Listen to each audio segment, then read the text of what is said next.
Alrighty, here we go. What's up, Brisket? What's up, Brisket? All right, we'll just wait a little while. We are now live. What's good, people?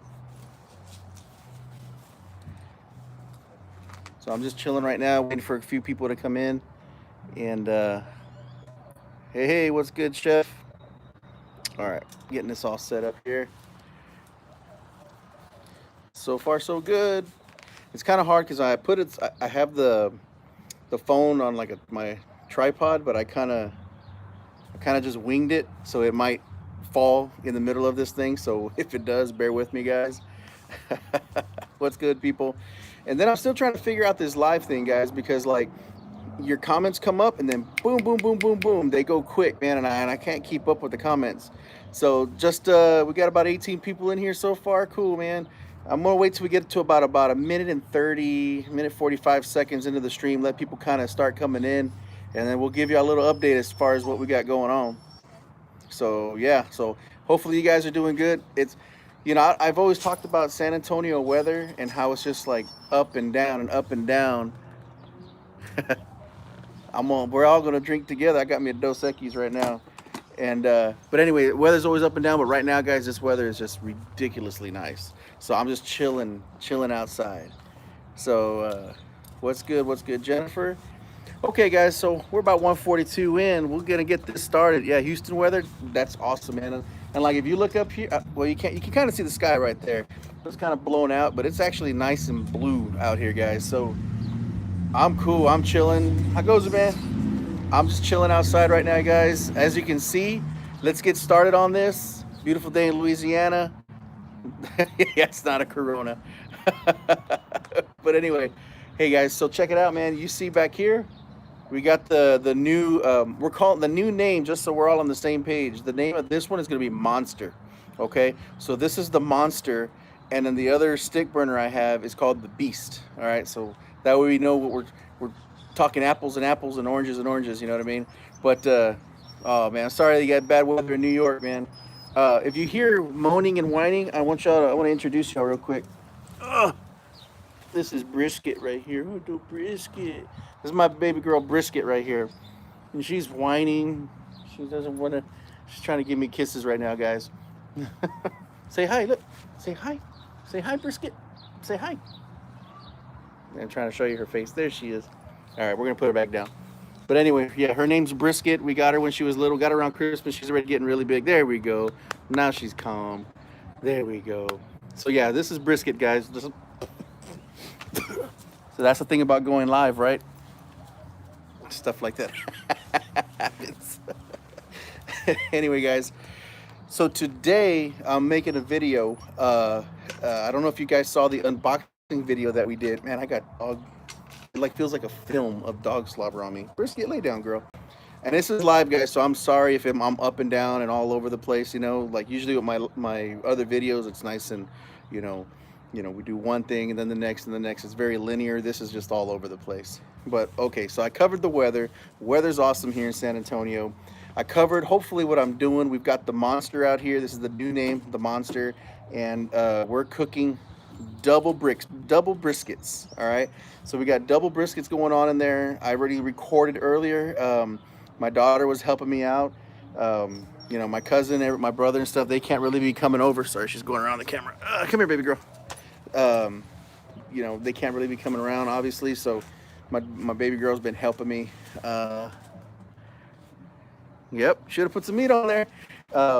So I don't know if y'all can see the comments as they go too. So y'all chime in, comment, help answer some questions if y'all know the answers and stuff like that to it. But we got double briskets going on in here. And the thing that I've learned about this smoker is it's just to set it and forget it. And so I don't know if you saw the last video when I cooked the brisket. I put a whole tray of charcoal in there. And it was about 30 pounds, right? Because I took 16 pounds and a half, so whatever that comes out to, right, of charcoal. And then I put the wood chunks. And I only went through like a line and a half. If you've seen the snake method that we've got going on in there, like that didn't work out. So, I mean, the snake method worked really, really well. It was just I had so much fuel left So in this one, for this double brisket, I only put a line going up, sideways, and down. So that's it. So we're gonna see where that gets us, and I'm pretty confident that's gonna get me all the way through this whole thing. Brisket, stop going around the camera. You're gonna knock it down. Uh, what's good, Frank Valdez? Um, so yeah, so that's what we got going on. We got two briskets in here, and then also I don't know if you saw the unboxing video, or if you guys know about it, but I got me a brand new Shun. I believe you pronounce it Shun. I don't know if it's Shun or Shun. Temperature 225. That's what I'm cooking at. So I got the new Shun knife, Premier boning knife, because man, y'all gave me heck for that last brisket video that I did. Now, granted, it came out perfect, guys. That brisket came out perfect. But when I was cutting my other knife that I have, which is a skinning knife from Dexter, it was dull, man. It looked terrible. I was just like, it was terrible. I wasn't able to cut very well through there. What's good from Maryland? Awesome. Thank you for joining in, guys. Man, it's crazy. We got 42 people up in here. That's awesome. And this is ridiculously cool. Ne- just it blows my mind, guys, to know that we got people from all over the country and the world like sit with me in my front yard. But first off, guys, I like some Dos Equis. You guys like what you like. I'm not a heavy beer drinker. My gut says different, but you know, I'm not a heavy beer drinker. But we're gonna drink this beer together, and when we're done with the beer, then we'll sign off, right? Very good. That should be a commercial right there, right? I don't always drink beer, but when I do, I prefer Dos Equis. Or you put that es sabor, right? Anyway, guys. uh, so yeah, so I bought the new knife. Now check it out. I'm gonna try not to. I'm gonna have to tie my dog up here real quick because I don't want her to yank me while I have the knife in my hand. So just tie that there. Brisket, you be good, okay? All right, we got her. Hold on, baby girl. Sorry, guys. This is live. I know. Technical difficulties. Well, mama. I know. I know. You're sad. All right. So check it out, guys. I already used it and washed it up. But check out this knife, man. You know, see that? It's freaking awesome. See those dimples in it? This is an awesome, awesome knife. When you look at the back of it, it's got the little thing back there. Look at that. From Canada? Wow. That's awesome. So check it out. So this knife right here, it's the Premier version. There's a Classic and then Premier. What's up from Orange County? I see you. And I cut already with this, guys, and I recorded already. This thing cuts amazingly better than anything I've ever done. Now, granted, it's because it's brand new, but man, you're gonna see in the video, I like grab some of that brisket or the fat, and I just kind of go, and it's just like a razor blade, whop right through it, you know. The price for this one, I think I put the link on my last video on the unboxing. It was like 150 bucks, so it's definitely not cheap. But it was free shipping. Got it from Amazon, and I've never had a knife this expensive, man. Like my mom would be like, "What are you talking about? We got knives in the drawer. Use that knife." You know, if I was back at my mom's house, so we never had any fancy knives growing up like that, you know. And if we did, we weren't allowed to touch them. So this knife right here, again, it's the Shun Premier boning 6-inch knife, and I like it because it's got that curve. You see that curve right there? They had other knives that were straight, and there's different brands. I can't even say them. One's like Wusthof or something like that. And man, people swear by those knives. And there's another brand with a V, and they all look great, but a lot of them had the straight edge. And I like to do this when I'm cutting. I'm not like a sawing person. I like to just use the wrist, right? So in that video, it's okay, Brisket. Chill out, mama. Come here, baby girl. Sorry, guys. Come here, baby girl. It's okay. It's okay. It's okay. So she's kind of getting a little nervous. I might have to take her inside in a little while. She's not used to being outside this long. So anyway, well, you're gonna see in the video, man. I just do this, and I don't even have to really move. It just kind of, it just slices right through it. So, so this next video that I'm doing right now, I don't know. It's gonna be dark probably when this brisket is done, so I'm gonna have to bring out the light.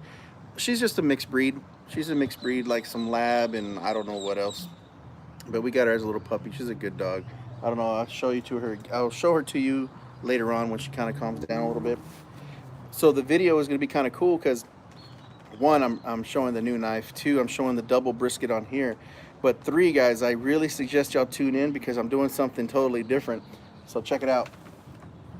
I got me another toy. You see this here? So this is a certified scale. It's by Penn, and it's this CM 101, right? A CM 101 scale. And so what I'm doing, and then it's also got it in the back, you know, so you can kind of see the things back there. Let me see if it'll turn on. It's got a battery, so it'll go through. Obviously, it's not gonna be level because I'm holding it, but there you go. You see, you got that there, and then we got the front, right? And so this will tell me my pricing. So when if anyone wants to buy it from me later on, like briskets and stuff, uh, you know, and I'm charging for it, it's easy for me to tell the price.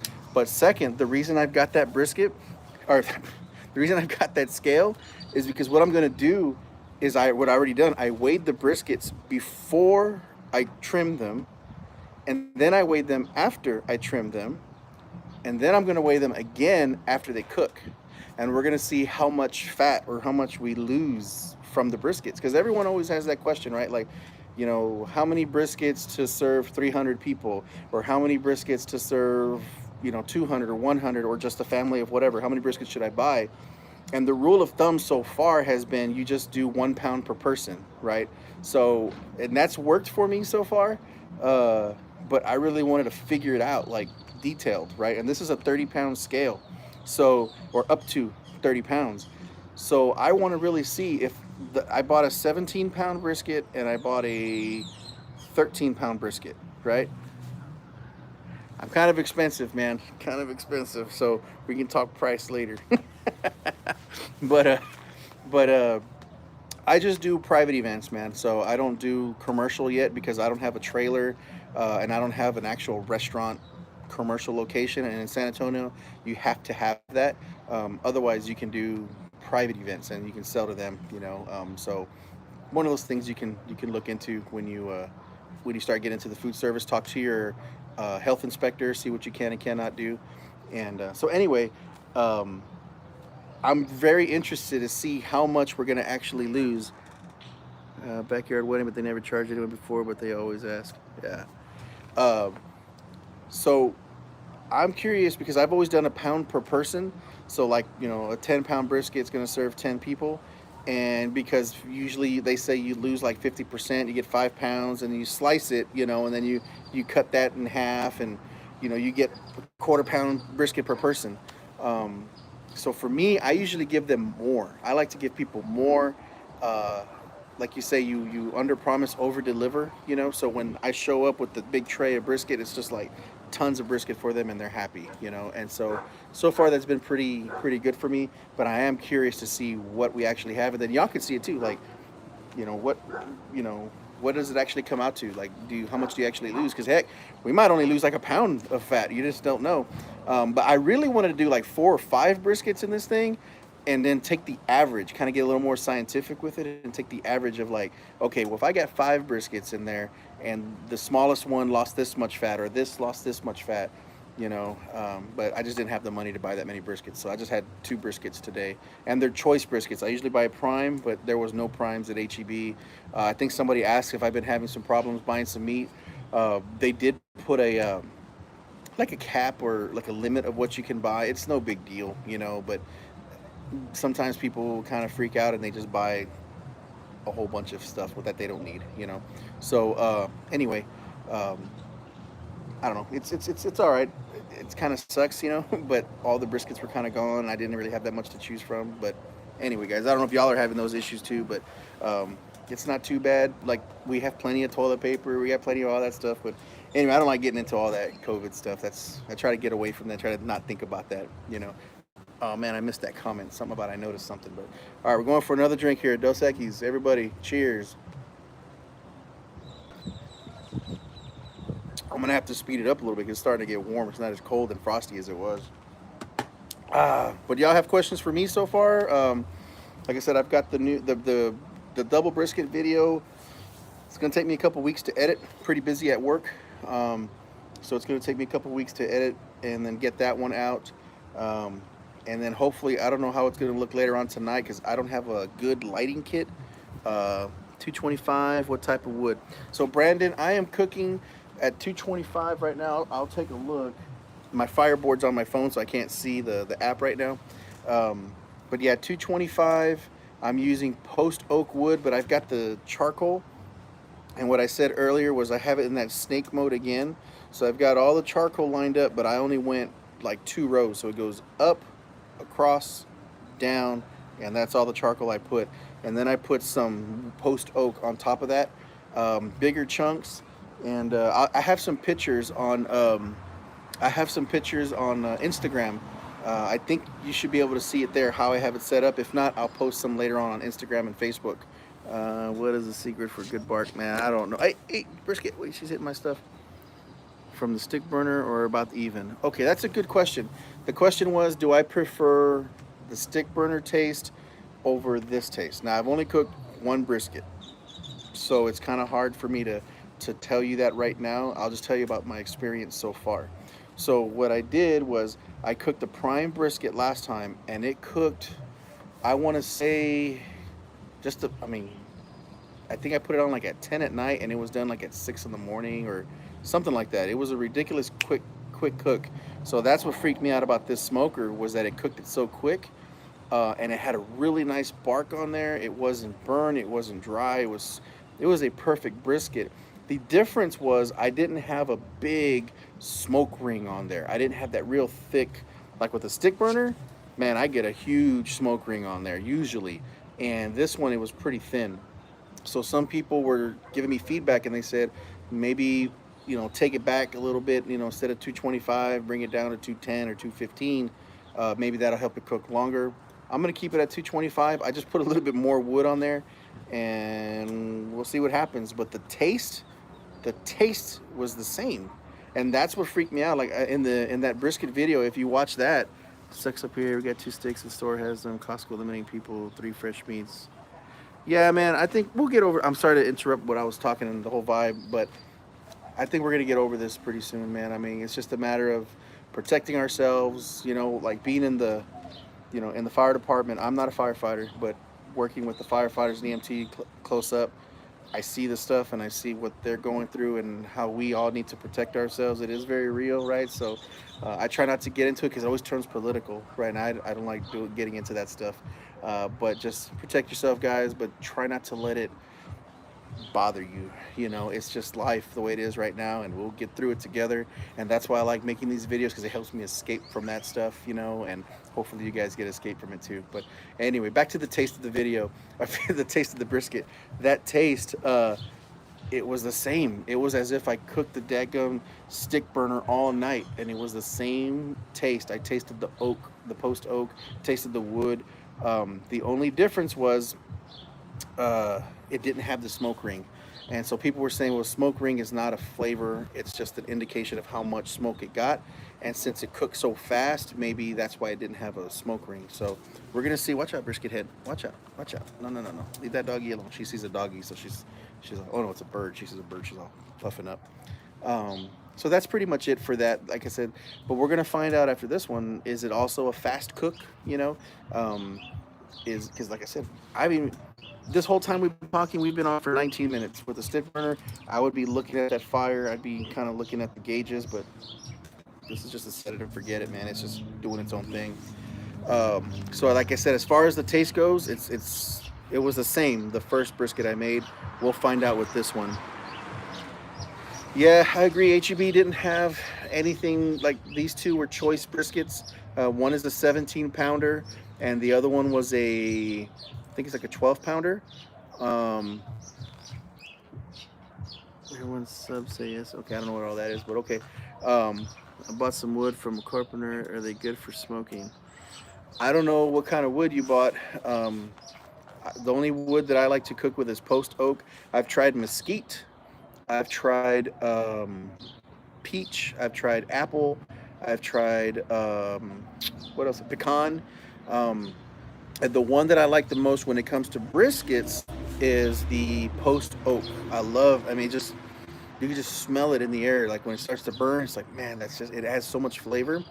Another one that people have been telling me to try out is hickory, and I have not tried hickory yet, but I'm pretty curious about it. Uh, let's see what we got. Let's answer somebody else's question. How do I build my BBQ?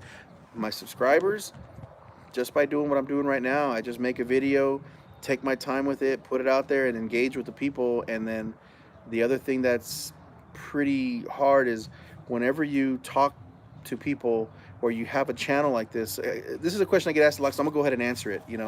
Away from barbecue stuff, this is just about YouTube right now, and I'll try to go back to the barbecue talk. But if someone's out there trying to make a YouTube channel, um, and this is kind of the advice I have for you guys. Be thick-skinned, right? Because there's going to be a lot of people that just they're going to rag on everything you have to say, right? They're going to be very there's a lot of people that are very negative. There's more positive people, okay? There's more positives, but there's a lot of negative people out there. So when you try to read the comments and try to, you know, engage with people and answer questions or learn, well, then you'll come across these other videos, right? They insult you, or they insult your family. They talk about your weight. They'll talk about everything. So you kind of have to be thick-skinned with that and just kind of ignore it. There's going to be haters. So if you're trying to make a YouTube channel, that's my first advice: is just try to you be like a duck. One of my friends used to say that: be like a duck, let the water just roll off your back. Just let the criticism roll off, right? Um, so that's one thing for you guys. Number two is have fun. If you're not having fun, don't do it, because then it becomes like a job, and you don't want this as like a job. Like it's just for funsies. How much was the smoker? You don't want to know. Go to LoneStarGrills.com, and you can look at all their smokers there. They've got different ranges from, like, I think one's like 1,000 all the way to, like, you can buy them for like 6,000 or something like that. So they have a whole bunch of stuff. Uh, I really appreciate that, Daniel, for subscribing, for the positivity. Um, but again, man, like I said, when you're trying to make a YouTube channel, you can do it. Definitely, you can do it as long as you have the drive, right? You got the passion to do it. But if it becomes a job for you, or you feel like, oh man, I got to do this, I got to do that, then don't do it. It's not going to be for you. Uh-oh, low battery. My battery's getting low. I got 20% left, guys. Uh-oh, we're going to have to cut this short. I don't know if it froze up on you guys or not. Let's have another drink of the beer real quick. Oh yeah, it's good. Yeah, I'm not a beer drinker, but that's pretty good. Uh, okay, again, so YouTube channel, ignore the criticism. Number two, just keep making what you want to make, and do your content. Invest in some good equipment if you can, but don't let that stop you from doing what you want to do. If you can get a GoPro, get a damn GoPro, right? That'll be cool. That'll work. It's more than the knife. Yeah. So get a GoPro or use your iPhone. I'm using my iPhone right now. Everyone's got that. Um, so don't make excuses. Just work and do it. And have fun doing it. But that's enough about the YouTube stuff.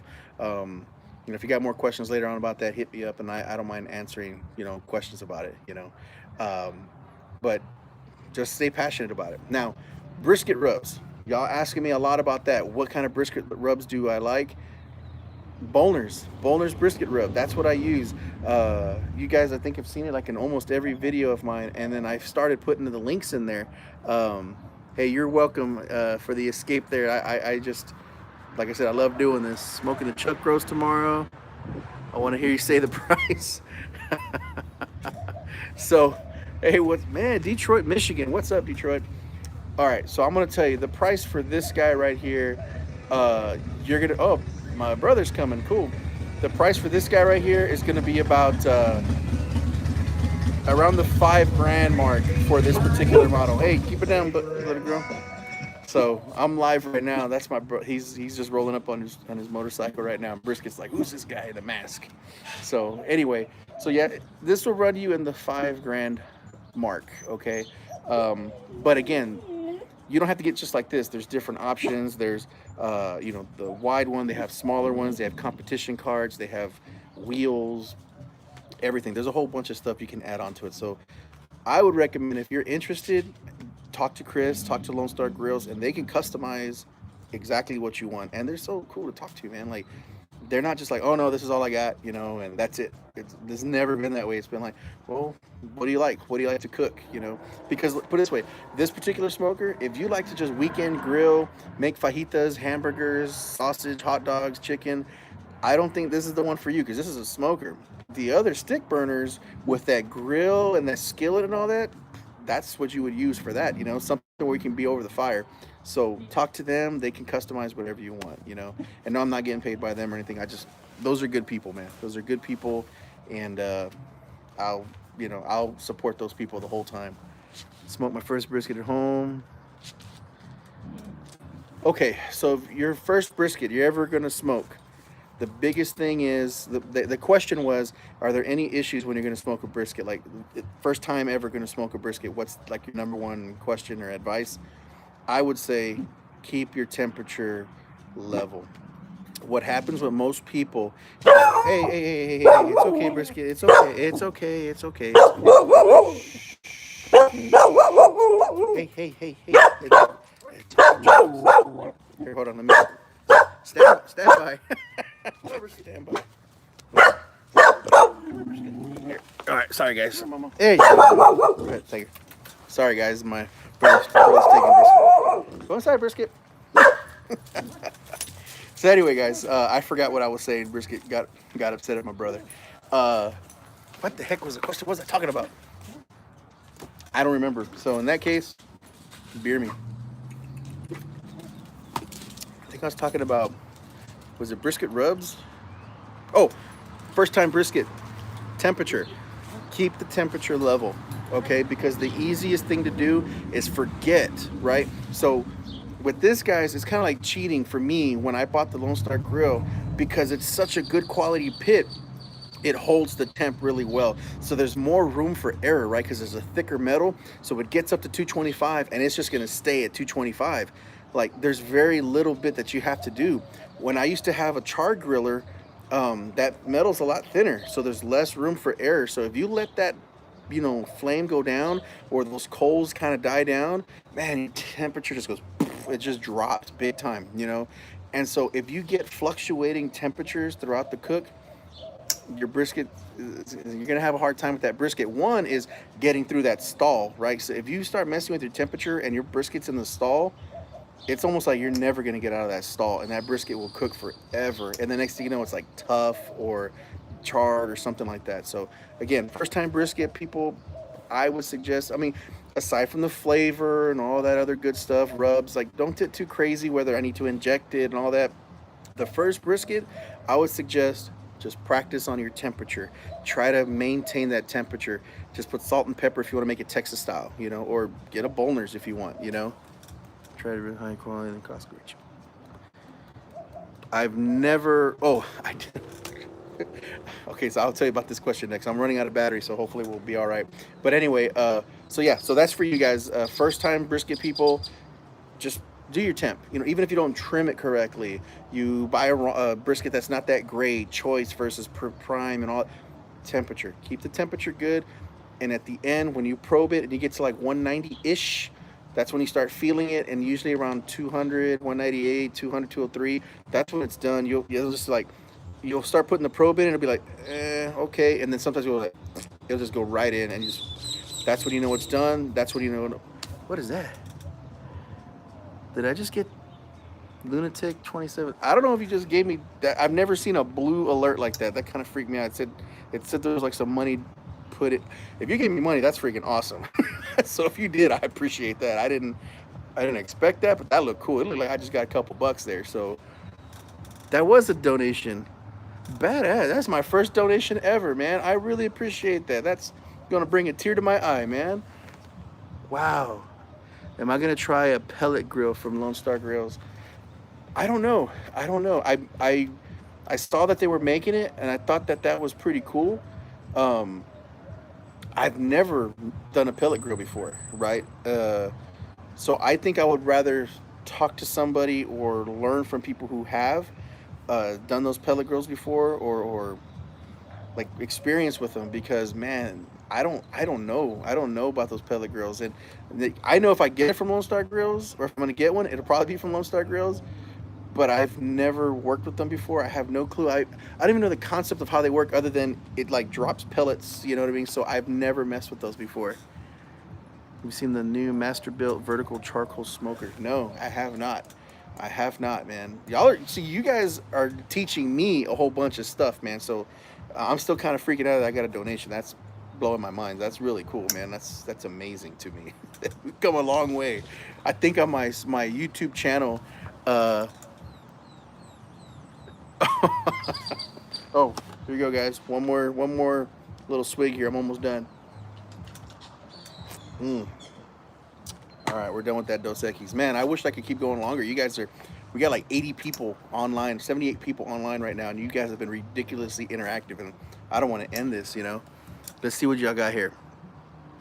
It's worth sous vide my Angus brisket. You know what, man? My cousin, Michael, he loves sous vide. He swears by it. I've never done it before, so I'd hate to give you advice on that and screw up your brisket, man. And then somebody else asked about high quality briskets, like higher than Costco and HEB. I have a story on that, man. I did one Wagyu brisket. It was like 116 bucks, and I started recording on it, and I messed up. It was like a bad day. I messed up my recording. But number two, I ruined the freaking brisket, man.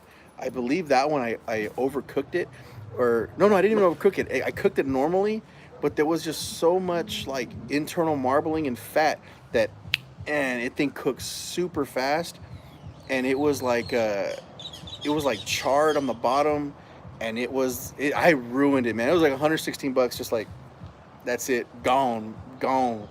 I ruined that Wagyu brisket big time. So I would like to try it again, but that was 116 bucks that my wife was like, I should do a little more lives. Oh, okay. Hey, if y'all like them, I'll definitely do it, man. But yeah, man, I think I took some pictures and might have posted them online.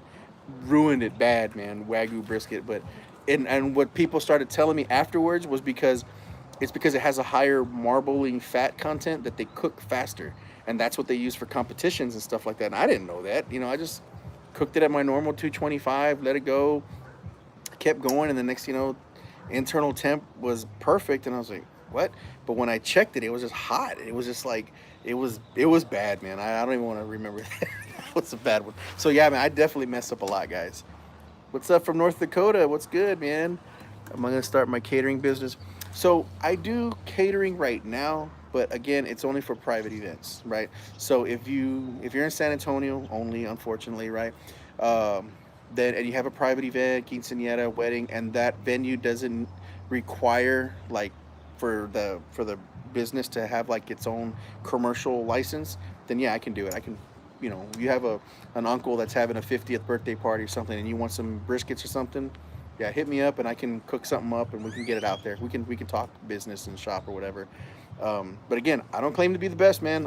I cook it the way I like it, and I haven't had any complaints when people eat it.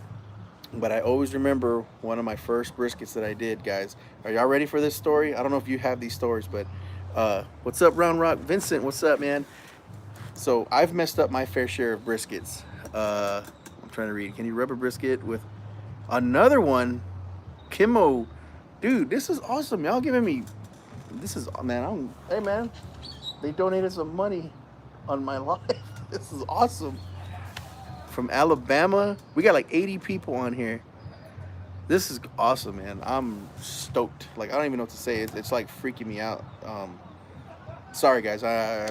This is legitimate, like freaking out here. But okay, what was I talking about again? Anyway, so brisket. Oh, my brisket story. So again, I'm at 20% battery. So if it cuts off, I am sorry, guys.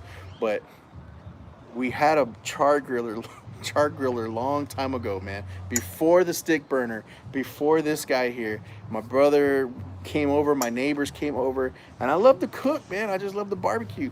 And we got this brisket, we put it on the freaking grill, and it's a char griller, so it's probably like 36 inches with the firebox. But the firebox has that little wheel that like you can spin it to open that more air in or out. Well, it was freaking rusted shut. It was. 15 years old. It was like it was about 15 years old. So that thing we couldn't allow more air, less air. It wasn't built like these, man. Super thin metal. It was bad. Put it this way, it was camouflaged. You know, so Steve, if you're out there watching, man, you know what's up. You know this story coming. So I couldn't control the temp, right? We had it on there. And oh my god, man, we were cooking. It smelled so good. I put that Bolners on there. Oh, this brisket was gonna come out great. And then like so many hours, I think it was like like 12, 13 hours went by. And, sorry guys. So oh, look at this brisket. It looks awesome. I took it out. It looked good. I was like, it looks a little bark though, man. It looks a little charred. This doesn't look like the bark that I'm used to. So I wrapped it up anyway. Smelled great. Let it rest. We let it rest, man. And then we come back out. I'm not feeling it, man. I'm like, man, this brisket is gonna be terrible. So then I get the brisket after we let it rest for like 3, 4 hours. We come out. My neighbors are here. We're all right. I slice into it, and you just hear. You hear that? I'm like, ooh, shit. That doesn't sound good. We open it up, and it looked terrible. I mean, the smoke ring was like thick, man. Big old smoke ring, but it was dry. And I knew it was terrible. And I got a piece and I ate it. And I was like, this is bad brisket. And then I give it to my neighbor. And my neighbor Steve goes, it's not bad. It's not bad, man. I was like, dude, it's terrible. Spit it out. He's like, yeah, yeah. Spits it out, man. It was like eating charcoal. So yes, I've ruined my fair share of briskets, guys. That brisket was horrible. So again, don't worry, man. If you mess them up, it happens to everybody. You know, the only reason I'm making good briskets now, man. Another one. Thank you. I don't know how to say your name. HG Cop. Thank you, man. And I think I saw another one before that came up. This is awesome.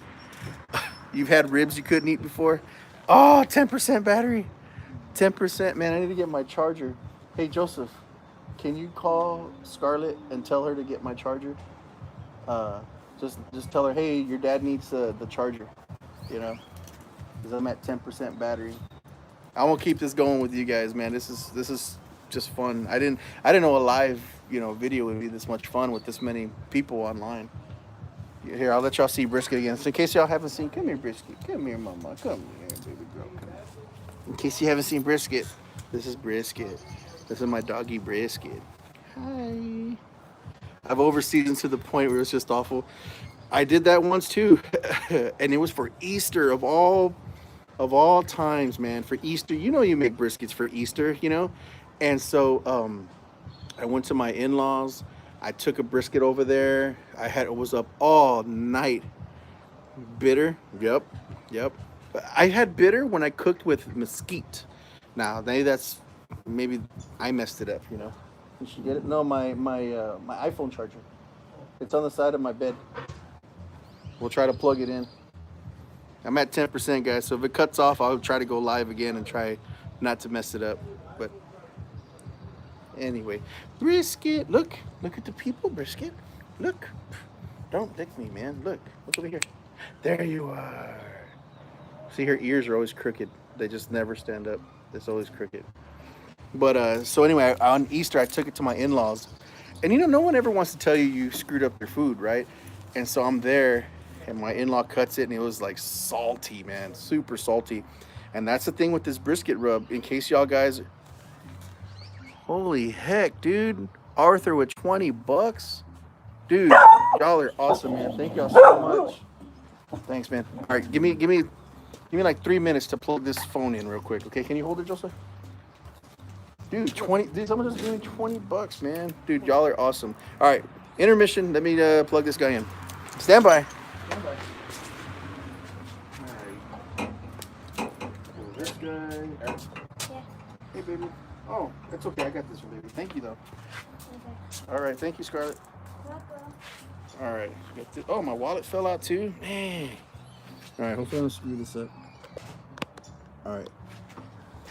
Is it charging? I hope it's charging. Got the plug. We'll find out. It doesn't tell me if it's charging or not. There we go. I need another beer. We're gonna go for a second beer? Hey, Scarlett.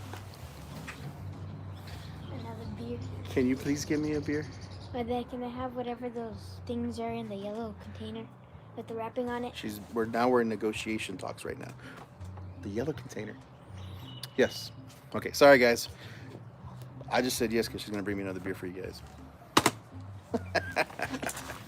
But yeah, dude, talking these terrible brisket story. Scarlett, we all need a beer. Bring one for everybody. Uh, so yeah, man. Uh, I've ruined my fair share of briskets and ribs. You know, if I want to try a billet, let me know and I'll bring you my Rectech. Rectech, huh? Put this way, I don't even know the only pellet grills that I know the names of are Traeger. Traeger pellet grills. I think I've heard of that one. And I saw it because I used to work with the Spurs, and they had a convention at the Freeman. And what's There's that? no more. There's no more. Okay, give me any beer that's in Can there I on get the you the orange bottle one? orange bottle The one. one with the orange drink? No, that's mommy stuff. No, no. Oh. There's Well, which a one? there's a beer on the edge like Miller Lite or something like that. Grab it. It's like a white bottle. It's on the door. If it says beer, just bring it. Hey, what's good, man? I forgot. Oh, so at Freeman Coliseum, I saw the Traeger grills there, and they're not that great. Okay, so that's what I was wondering because smoke tube don't have any issue with oversmoke. So um, that's why I was kind of like iffy on them pellet grills because I got the Traeger, man. That metal felt really thin. So I was like, man, how does that hold temp? You know, I like to cook outside, like like this on the patio and stuff. And here we go. Thank you, baby. I'm going with a canned beer this time. We're going with the Miller Lite this time, guys. Y'all want to crack one open with me? Let's have a beer together. I mean, got to clean it off. Here we go. Cheers, guys. Cheers, Joseph. I know you don't have a beer on you, but ah. So yeah, so I'm not sure about the pellet smokers, man. I've never cooked with that, but I'm willing to try. I'm willing to try it out.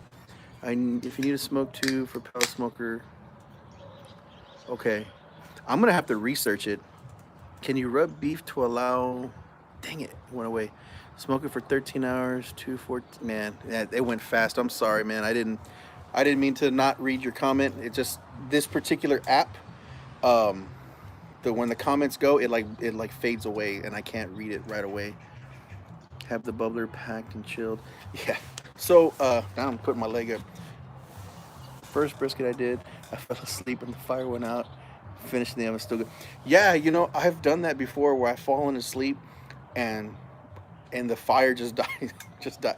Put it this way, I had it where I bring my brother over, and he would be in. So what we do, just so y'all know, when we were doing the stick burner stuff, and we do big cooks like 8 briskets, 10 briskets, or something like that, right? What we'll do is we'll have 3 people: my cousin, my brother, and myself, and we take shifts. So I'll be watching the fire for a certain amount of time, and is different taste profile compared to the stick burning. Yeah, I'm willing to try it. So if y'all got some brisket in San Antonio with a pellet smoker, let me know. I'll try it out, see how it goes.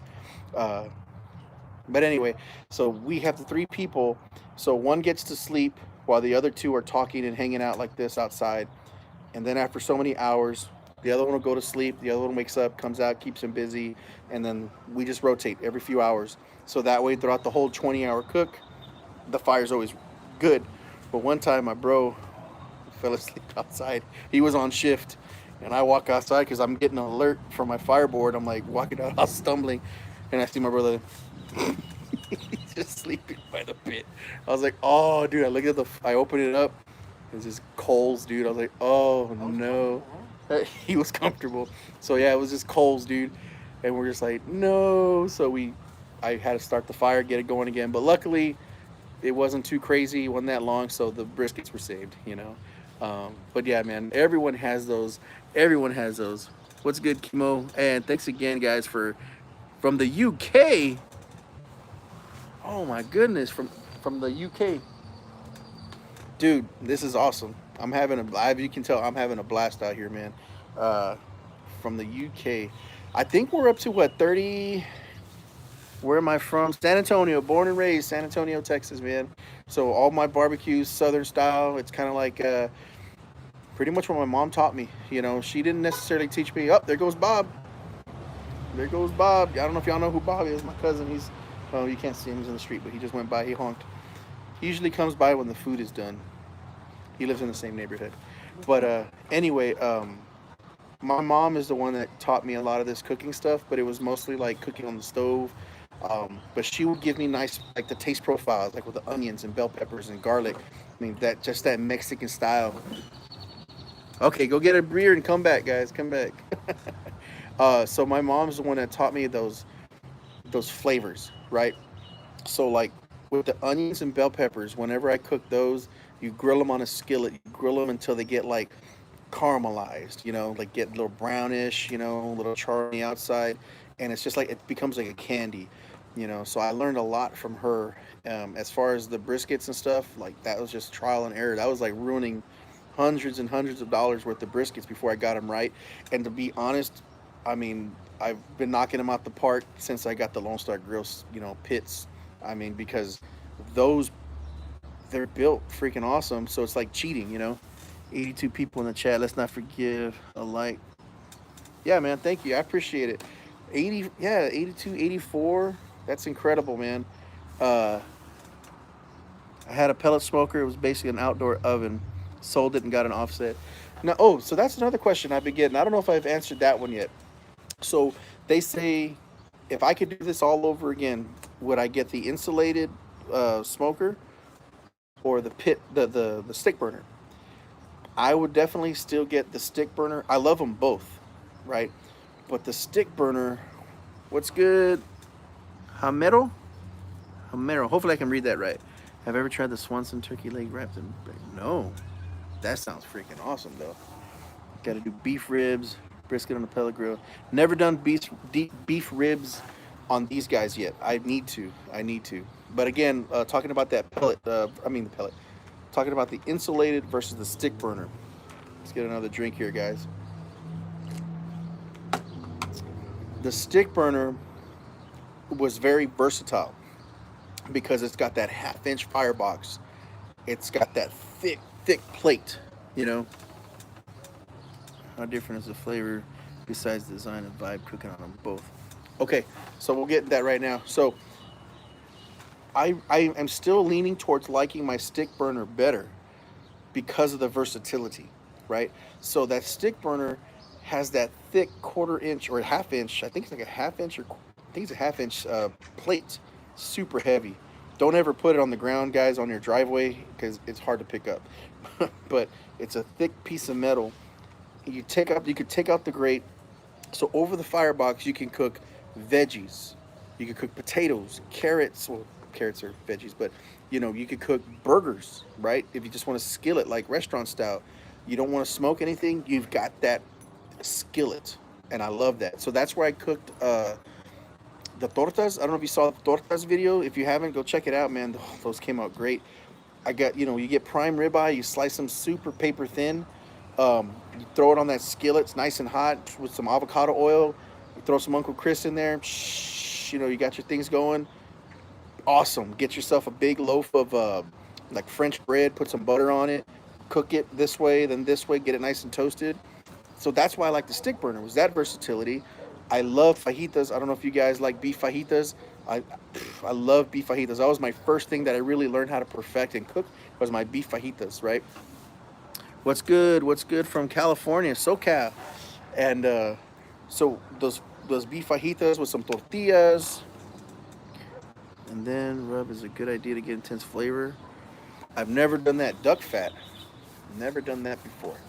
Uh, but yeah, so those beef fajitas, wrap them in tortillas with some bell peppers and onions, some guacamole if you want, or sliced avocado, whatever, however you like it. That was my first thing. So that's on the stick burner. Then also on the stick burner, you have your main chamber. So in the main chamber, you can cook briskets if you want, ribs. You can smoke stuff, but you can do like spatchcock chicken. You can cook hotter there if you want like a crispier skin. You can do like chicken legs, chicken wings, jalapeno poppers, stuff like that. Stuff that I don't see me being able to do in this guy, right? And of course, you get that oak taste, right? You get that oak taste. Um, and then Traeger. ironwood. I'm not familiar with that, but I hear that, like I said, some people say Traegers are good. Charcoal to smoke brisket is a good idea. With wood. I can't read that fast. Sorry, guys. So anyway, so then you have that main chamber. Then you have the vertical, and the vertical is like my smoker where I do all my briskets and my butts and all that stuff, and at the same time I can cook sausage and all that other stuff in the other ones. So yeah, probably with that snake method. I think probably too. But anyway, so I do like the flavor that that stick burner gives me. Plenty of flavor and smoke, and it's easy to maintain. Right. So when you're done cooking, it's easy to wipe down. The firebox is easy to clean. You know. So I definitely love that stick burner. So I would still buy that first because of the versatility. And you can cook if you want to smoke, you can smoke. If you want to grill steaks, whatever.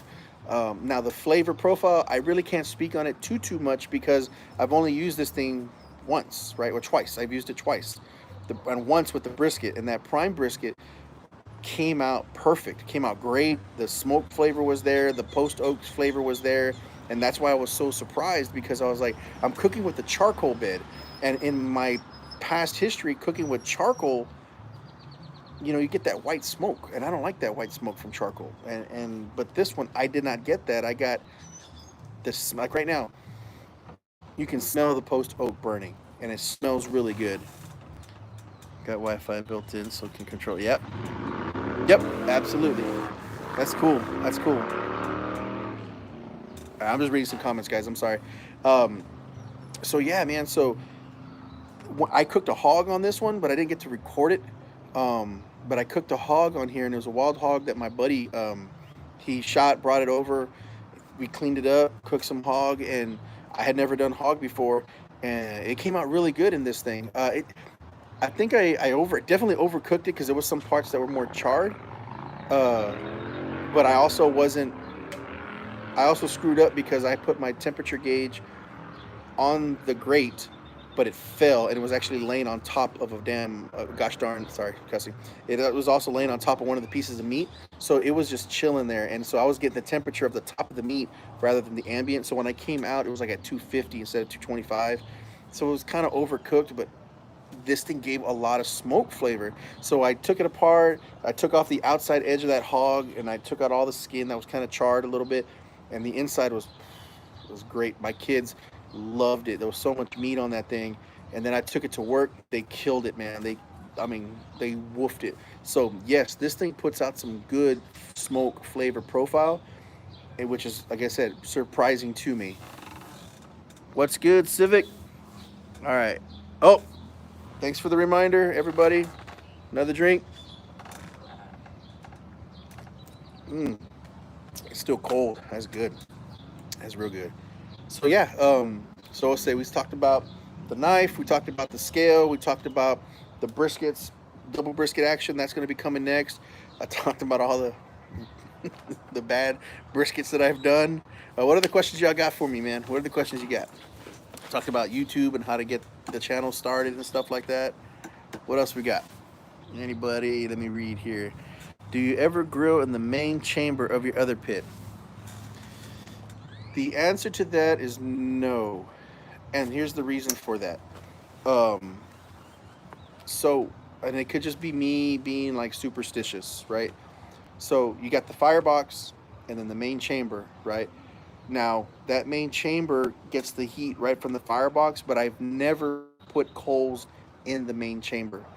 And I just don't want to mess up the paint or put too much heat in that main chamber because the main chamber is not uh 45 degrees. No way, man. No, it's nice. Oh, there's kids in the road. Sorry, there's kids in the street that kind of freaked out, but their parents are with them. We're all good. This is cool, man. Everyone's outside right now, enjoying time with the fam. This is super cool. How y'all doing? So anyway, guys. So no, to answer that question, I don't cook in the main chamber, and the reason is, like I said, it's probably very capable of doing it, but my firebox is a half inch thick, right? That metal is a half inch thick. But the main chamber I think is like 1/4 inch. So I don't want to put that type of heat on that box right there, and I don't want to mess up that metal right there. So I just keep it all. I just always grill on the other side. Um, so and it's easy too because I don't ever grill that much. And when you're grilling over the flame, stuff cooks quick anyway. So you just pull out the grill, fajitas, whatever, put it in, couple minutes, steaks or whatever, just a couple minutes, in and out, right? So it cooks really fast. I don't grill in the main chamber, no. All right, let's see what other questions we got here. I wish I could scroll over ones that I missed. Offset smoker to make the main chamber into a grill. Yep. Okay. I think I've seen that. I haven't gone South Texas. Man, you guys are from all over the place. Red and white smoked pork. But I would let them know that it is built to do it. It can. Yeah, it definitely. Like I said, I know it can probably do it. It's built to do that. Uh, yeah. So the main chamber, I haven't looked at it. Orlando, Florida. Woo, man. JP Barbecue, what's good? And Colorado. So there was a guy from the UK and there was a guy from Canada. So that's crazy that this is just kind of going worldwide. We're going to have to change the name. Who's my college team? Longhorns, Aggies, Raiders, Bobcats, Roadrunners. All right. So, okay, we're going to talk about my teams here now. So for college, I'll be honest. I used to like Texas, right? I'm from Texas. And my fireman, I'll get on that. I'm not a firefighter. I work for the fire department, but I'm not a firefighter. I used to like Texas as my team. Uh, but, haters going to hate, and that's me. So my wife was trying to get into, pharmacy school a while back, and they rejected her. So I was like, nope, no more Texas for me. So she ended up getting into the Texas A&M. So I'll root for Texas A&M now. But really, I like all Texas teams. And one place that I really love that I wanted to go to school, and I just didn't go there, was USC. I really wanted to go to USC because I love the film, and they have a ridiculous film school over there. And that's why I like UT before. And as you guys know, I make videos. I've been doing it for years, man. I make videos. Like I said, when I used to work with the Spurs, we would make their commercials and we would make their intros, and man, it was awesome working with the players, all that stuff, man. It was really, really cool. And so I've made a lot of high production videos in my life, and I'm luckily now working with the San Antonio Fire Department, I'm able to make some videos for them as well. Let's see. I know I'm getting off subject, right? Off of the barbecue subject, but yeah, I love making videos. And that's why I do this. I don't even feel this is like something that's hard. I have fun. Really enjoy your videos from Tennessee. All right. I appreciate it, Mag. Is that Mag Noodle? Right on. 13 hours, 220 temp for brisket is right. I was gonna use only wood and no charcoal. What do you think? And so at 220. As far as the time goes, I personally wouldn't concentrate on time. I would concentrate on just maintaining that temp, because what I've learned by ruining all those briskets is time is not what you go by, it's by the brisket. Each brisket is different, Each brisket has their own personality. Some stay in the stall forever, some don't have any stall, some just like cook really fast, some take forever, some never. Put this way, I had some ridiculously good briskets that I've cooked that never even got to 190, and usually it's like 200 degrees when they're done, and it was like hitting almost 24 hours. I was like, dude, I'm gonna dry this brisket out, and it's never even gotten past 190. It was like 188, so I took it off, let it rest. I'm like, well, for better or for worse, man, and when we cut into it, perfect, beautiful. So every brisket's different. Just maintain your fire temp. Maintain that, and then again, just maintain the fire temp. Speaking of maintain the fire temp, let me check the temp real quick, because let's see what we're at.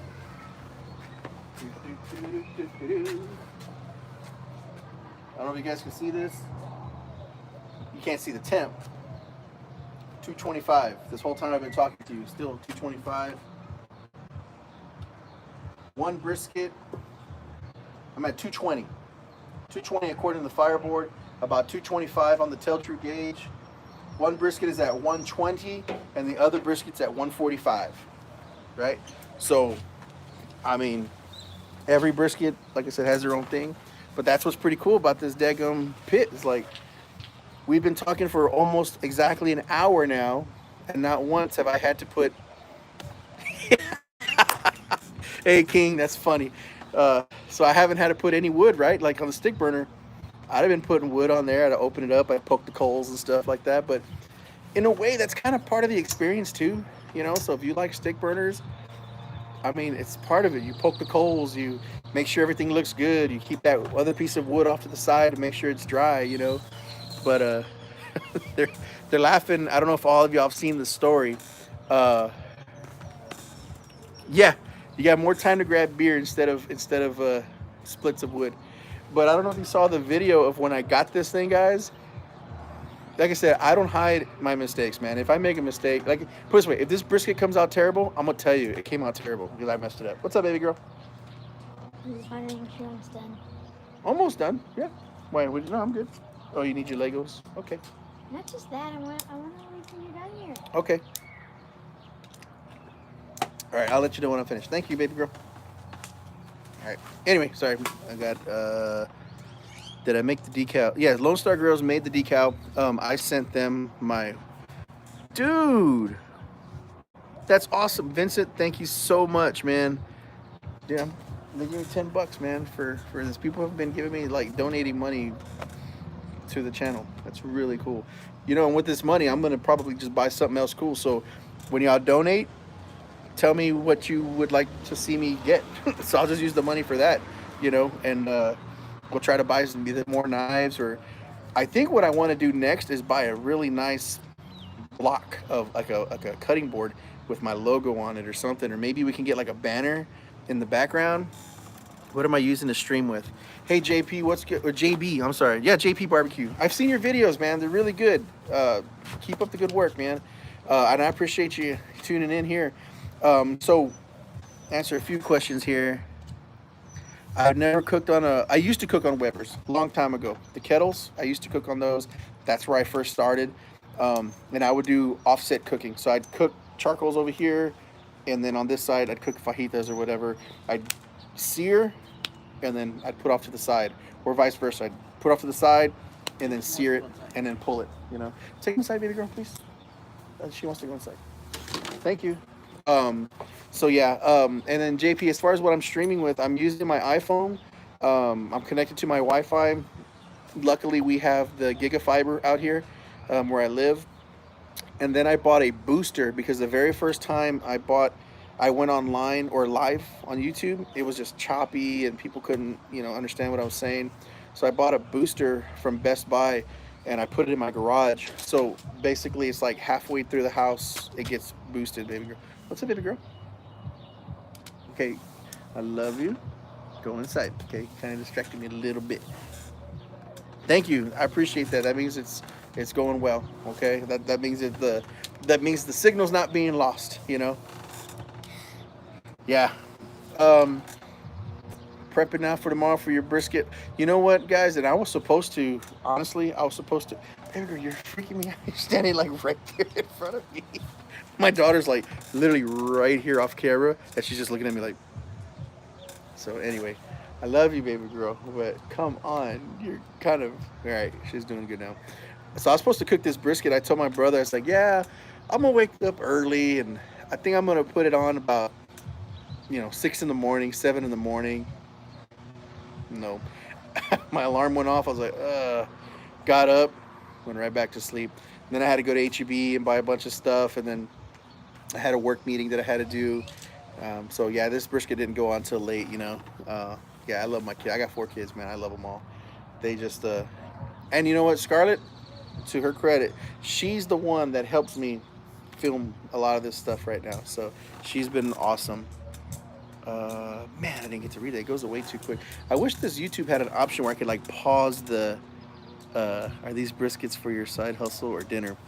All right. These briskets are for lunch-ish for tomorrow, lunch, dinner. So I'm making one for my in-laws. I'm going to go drop it off with them, and the other one is going to be ours. But what we'll do is we'll film, like she's been helping me film. And so when these are done, after they're rested and all that's done, we'll go ahead and cut them, and I'll record it, on the other thing, and I might put a little bit on Instagram and Facebook. I'll do that, and see how they look, how they taste, and then we'll put them together, wrap them, and then we'll take it to the in-laws and let them eat it, and then for us, we'll eat ours here. I already bought tortillas, so I'm making tacos, man.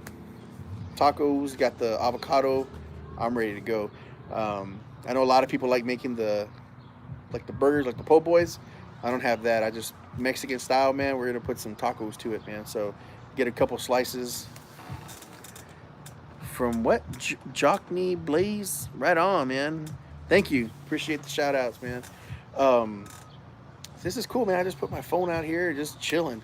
Uh, Another drink, guys. 5 briskets, 2 pork butts. See, kids are awesome, man. $5 for my daughter's cameo. Hey, Scarlett, you got $5. Cool. Yeah, I'm gonna have to give that to you. She's already taking me for money right now, guys. So I don't know if you need to be giving her no more money, because she plays softball. Granted, the season is stopped right now, right? It's on hold. But she plays softball. Her, my son, and my other daughter, they've been playing softball. Home runs are worth like $5 if they get a home run. Every single is $1. A double's $2. I mean, they are taking me for. I mean, they're doing pretty good. So they've been doing lessons and stuff, and after the game, all right, Dad. Like, instead of like after the game, hey, Dad, and I'm like, hey, good game, and blah blah blah. No, they're like, you owe me $24. Like, what? Yeah, I had a ground ball that I caught. I caught the pop fly, and I stole a base, and I'm like, so they take me for the money. So she's gonna get that $5. I'll tell you that right now. She won't let me forget. But thank you so much for that. I do appreciate that. But yeah, man. What was I saying? What are the questions y'all have? I don't know if I answered them all, or I'm easily distracted. So good thing there's no squirrel out here, man. I'll just go squirrel. The stream. I talked about the stream for JB or JP barbecue. At least they're learning math. Yeah, big time, man. They're way more advanced than me, man. With especially the way the new math is taught. Don't get me started. Nothing. See, she's right away, man. Mini tacos, dude. You know what? I've been wanting to do mini tacos. I love mini. I've made them. I just haven't recorded a video for mini tacos. And when I made those, I made them on the Beast and on the grill. Oh, they came out so good. But I did it with prime ribeye steak meat, and I made like asada out of it. Just chopped it up really, really good. Put that Uncle Chris in there. And then I got the tortillas, but the little baby tortillas, like this big, right, guys? And you put a lot of oil on the skillet, and so I use avocado or olive, and man, you just get like 3 tortillas. You just dip them in like the little bowl of oil, and you put them on the skillet, and you just let them kind of warm up. They kind of get like a little bit of a crust. It's not a crust. It's just like a little brownie, right? You do that, but they're still soft, and you get like 2 tortillas. And you get a little bit of that asada made out of the prime rib with that Uncle Chris. And then you can get, if you like the raw onions and some cilantro, you can put that on there with some lime. That's the Mexican way to do it. I like to do it, I say Mexican way, I just growing up way to do it. But the other way you can do it is you get that, and you can put like the grilled onions, grilled peppers in there, and that'll still good. I agree with that leftover brisket all the time, man. I chop it, and I throw it in tacos as well. All right, man. This is good, man. This is awesome. We still got 70 people online with this, and you guys have been donating money, and this is just ridiculous, man. Can you do it with the ruined brisket? So I have definitely made chop out of a ruined brisket. So what I've done before on one of my pits, I don't know if it was this one or my other pit, but I put a brisket on there. And man, I cooked it too hot. I think it was like at 300 or something. I was trying to cook hot, didn't work out, and so the bottom was like a crust, man. It was bad. Like it was like a char. So what I did was I sliced that whole bottom part off, and then the top I sliced some of that off, but the middle was good, and I just chopped it, man. You save what you can, and you can make some good, barbecue sandwiches and stuff. Put some pickles and stuff like that on there before. Did Lone Star give you a deal because you have a YouTube channel? No, I mean, I know that I'm giving them a lot of publicity. You know what I mean? But the way I see it is, Lone Star Grill. The question was, the Lone Star Grills, give me a deal because of the YouTube channel, but I don't. I'm not doing this really for anybody else but me. And if you have a product like Shun, right? I got this Shun knife. I did not. I'm not paid by Shun or nobody, but I'm gonna tell you, I really enjoy this knife. And probably the next video, I'm gonna be talking about this knife. And they're really good people. Now Shun, I got it from Amazon, so there was no one to talk to. But the scale, I don't know if you can see this. I bought the scale. This is from Penn Scale. Now I did talk to the people at Penn. Super cool, down to earth people, right? So I'm gonna recommend this to people if it works, right? Which is, so far it has worked. So I don't mind recommending stuff, or giving shout outs to companies, and if they make money because people buy stuff from looking at my videos, and that's awesome for them, because you know what, they treated me right, so why not treat them right? You know what I'm saying? So that's what I do with Lone Star. Lone Star, they have this ridiculously awesome quality pit, and they treated me really nice. Like they treat you like family. And so if you guys talk to them, I'm sure a lot of you are Lone Star Grills, people that have gotten pits from them before. You can talk about it, that they're just really nice, down to earth, humble people. And like I said, like I've mentioned many before, there's other companies that I've talked to. I appreciate that, Vincent. Thank you. Uh, so I've talked to other companies, right? And unfortunately, some of the other companies, man, they just treat you like business, right? In and out business. You either want it or you don't, you know. And that's cool. But when you're a beginner like me, I still consider myself a beginner, right? So, but I love what I cook, and I'm able to make money with these private events and stuff like that, and because people like my cooking, but I don't call myself a pit master or anything like that. But when you go to these professional type pits, some of those companies made you feel like you should be in that realm. You know what I mean? And you can recipe Amazon hot links. Dang, I'm gonna try to go to these comments later, guys. So no disrespect to you guys. If I missed your question, I'm sorry, because the YouTube, like, it sends the thing off really quick, like it gets rid of the message. So I'm gonna follow up afterwards, and whatever questions are there, I'm gonna try to answer online. Okay, just for you guys who missed out. I don't mean any disrespect if I'm missing your question or not. I'm not trying to ignore it. But anyway, like I said, some of these other companies, they made me feel like I should already know what I'm talking about when I call these people. And with Lone Star Grills, they were just kind of like held my hand, treated me like I was new. They knew I was new, but they talked me through it. They said, well, maybe you don't need this, maybe you don't need that. They didn't try to upsell everything, because everybody, oh, do you want this? You should do this, you should grab this, you should, like, where they want to sell you $7,000-8,000 worth of stuff, and it's like, I'm a beginner, I don't have that kind of money, you know what I mean? So, excuse me, that's beer burp, stand by. So anyway, so with them, they made me feel very comfortable. They made me feel that it's okay to be a beginner and buy a professional pit. And then they even said, call if I don't understand the instructions, or if I don't understand how to do the tuning plates, or if I don't understand anything, call them and they'll personally talk to you. So um, that was really amazing to me, that they were willing to do that, because they already got their money, right? Like, they got their money. What do they need to keep talking to you for, right? But no, they will keep talking to you. So anyway, I don't want to keep harping on them. It's not not just trying to. I'm not trying to sell their pits or nothing like that. But they're good people. So if you like them, go talk to them. Or if you're interested, talk to them. And these are professional pits, man. Like I said, there's what makes my food good. All right, next drink, and we'll probably be wrapping this up here in the next 5-10 minutes. The sun's going down, and I know you guys want to go do something else. So we've had a couple beers together, and this is pretty freaking awesome. Oh, man. So, okay, what are the questions we got? Anything. I've sold a Lone Star. It's just really hard to get them shipped to Alaska. Yeah, what's weird was I follow. There's a Facebook page on Lone Star. It's like a fan page. I'm in there, and I'll post in there every once in a while. everyone's very supportive there, and I've seen a lot of people that have gotten pits from them. I think I saw a guy in Colombia that got one of these actually, and I was like, man, it looked awesome. Like he had it like he put a picture of his pit for this guy, and he's like on a hill.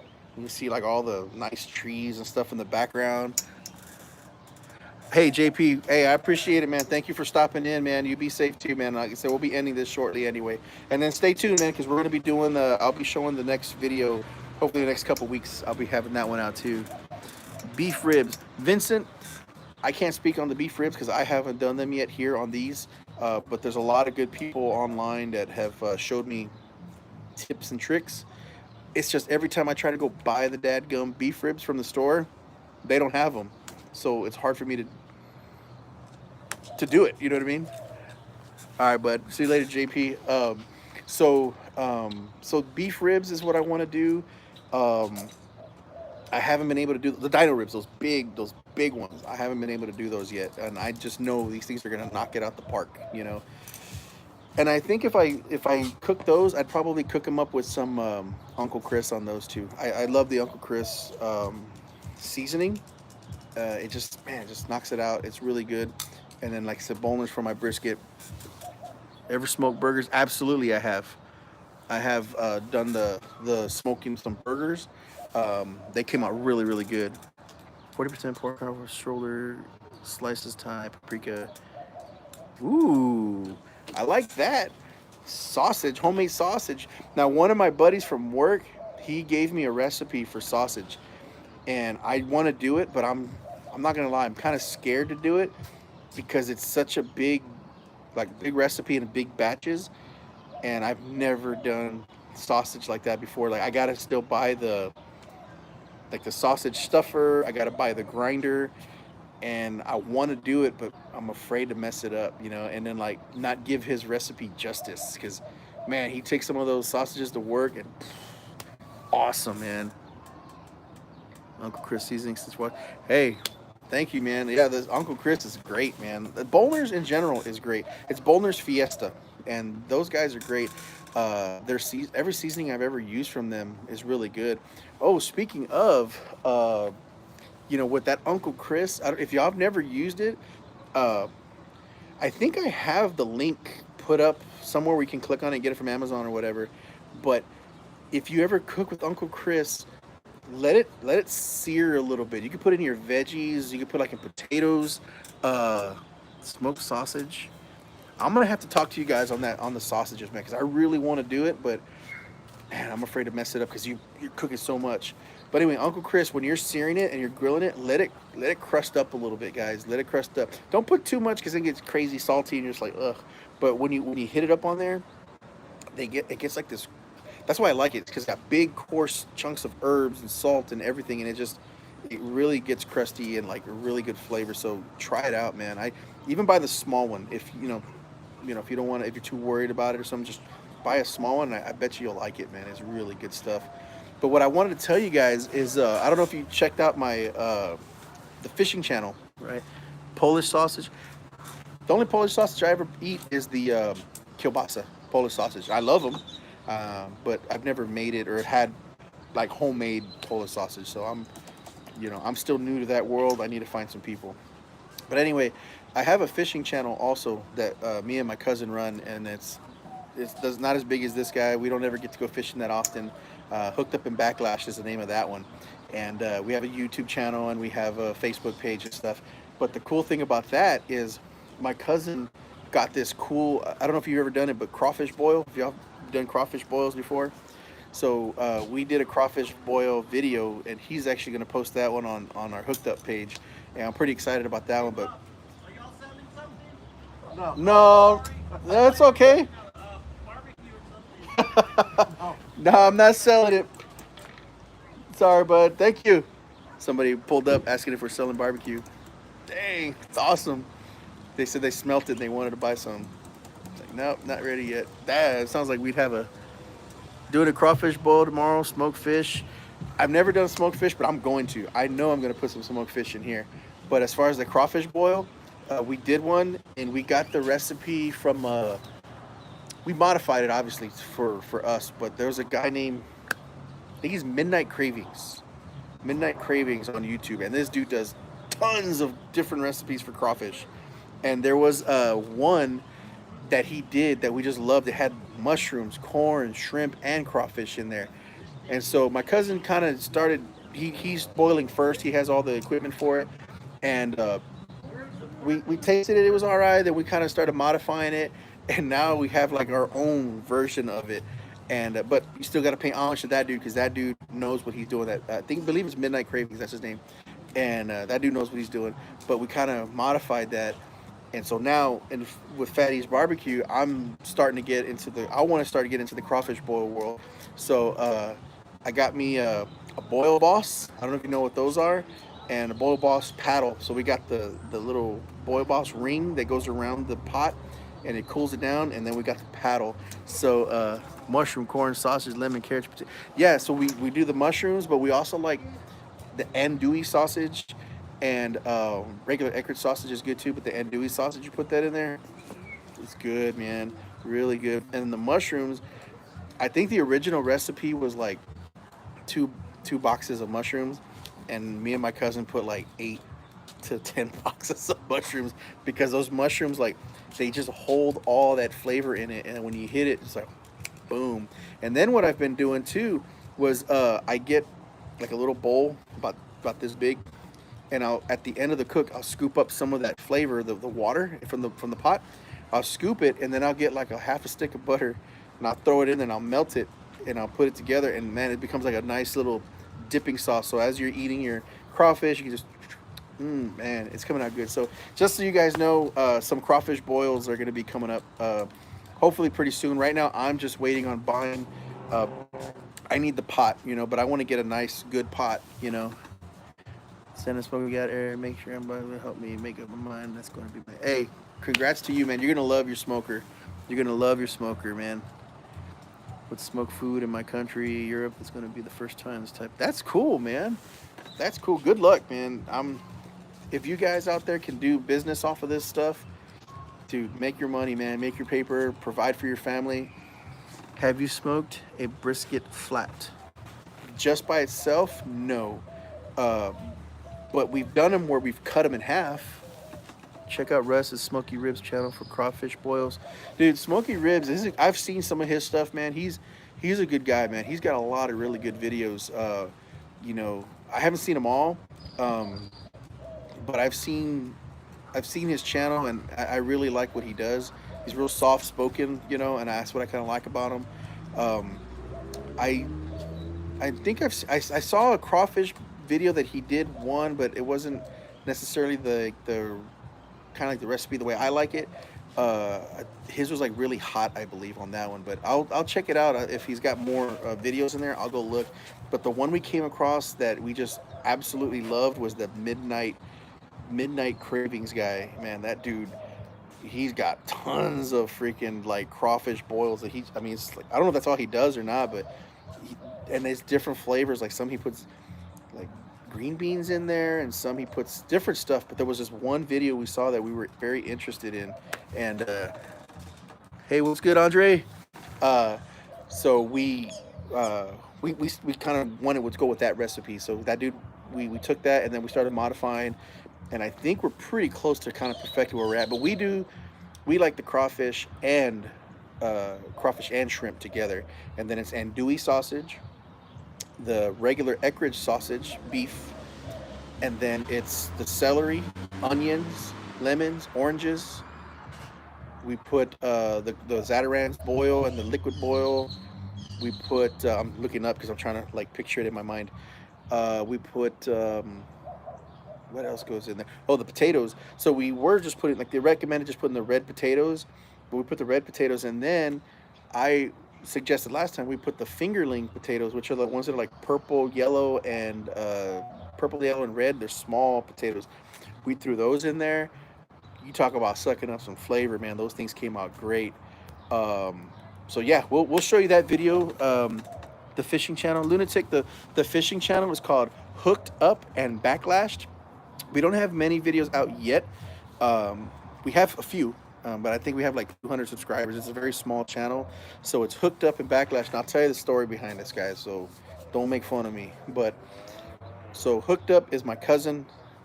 I'm Backlashed. And if any of you guys know about fishing, Backlashed is not something that's good. So we're always out there and we mess up. Just like my food, sometimes I mess up the food. We mess up a lot in fishing. So my cousin's a better fisherman than I am. I just have a passion for fishing too. So we'll go out there, we'll fish, and then you see my stuff backlash, or we're always making mistakes. I think there's an episode that we're editing where my cousin fell off the boat.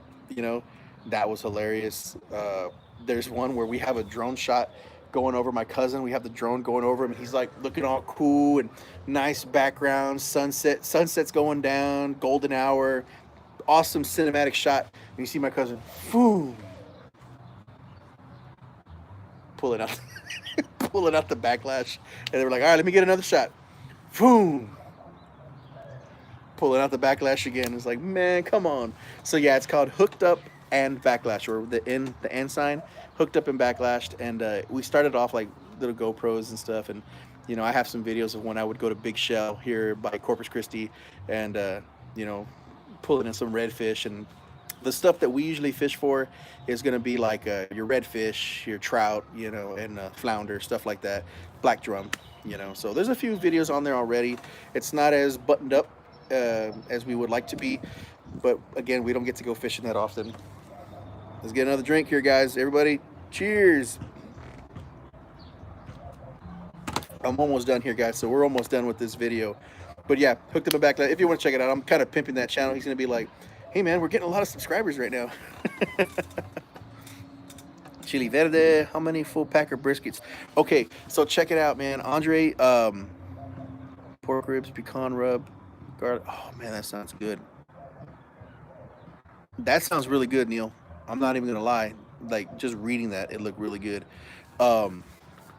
Now, with this guy, I want to do a video. Maybe that's what I'll do, is save some of this money that y'all donated, and we're going to just buy a whole bunch of briskets, because I want to see how many I can fit in here. And then maybe what I'll do is like donate it to like some stations, like the first responders and stuff. Maybe I would like just, here you go, man, here's a brisket, and we'll just drop it off with them, you know. Animal control people, stuff like that, we'll just take it to them.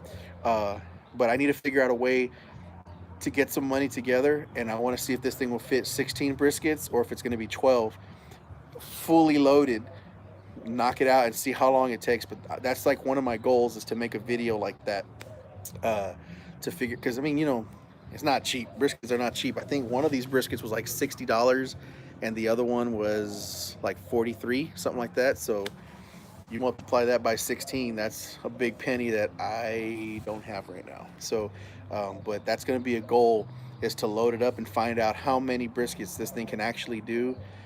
Just looking at it, I've got a 15 pounder and a 12 pounder in right now. I think I could put at least 3 briskets, the bigger ones, per rack. So that'll give me what, times 4, 12 briskets. Now the smaller, I have a 12 pounder in there. I think I can get 4 in a rack. So I think I can put 16 briskets in there and see how that cooks, man. But yeah, ever tried a Wagyu brisket? Neil, you missed my story earlier about my Wagyu brisket. I absolutely ruined it because it cooks super quick. I tried it out. It was like $120 for that brisket, $116, $120. Ruined it. I mean, I just put it in there. I set it. It wasn't in this one. It was in my stick burner, and I started cooking it. But it went super fast, man. And I had it low, but it was like at 240. I'm lying. It was about 240 to 250, I think, is what I cooked that one at, and I burned it, man. And people were telling me it's because it has a higher fat content inside, so that's why it cooks quicker. Even in the flat, right, that there's more fat in there, and it renders really quick. So I did ruin that one. So I'm gonna have to do another one. I'm just scared because like my wife's like, dude, you spent $120 and you ruined it, and you messed up. My camera messed up, so I didn't film it. And she's like, you always film when you mess up. Now all of a sudden you don't film this one, like the one of the most expensive ones you've done. You didn't film it.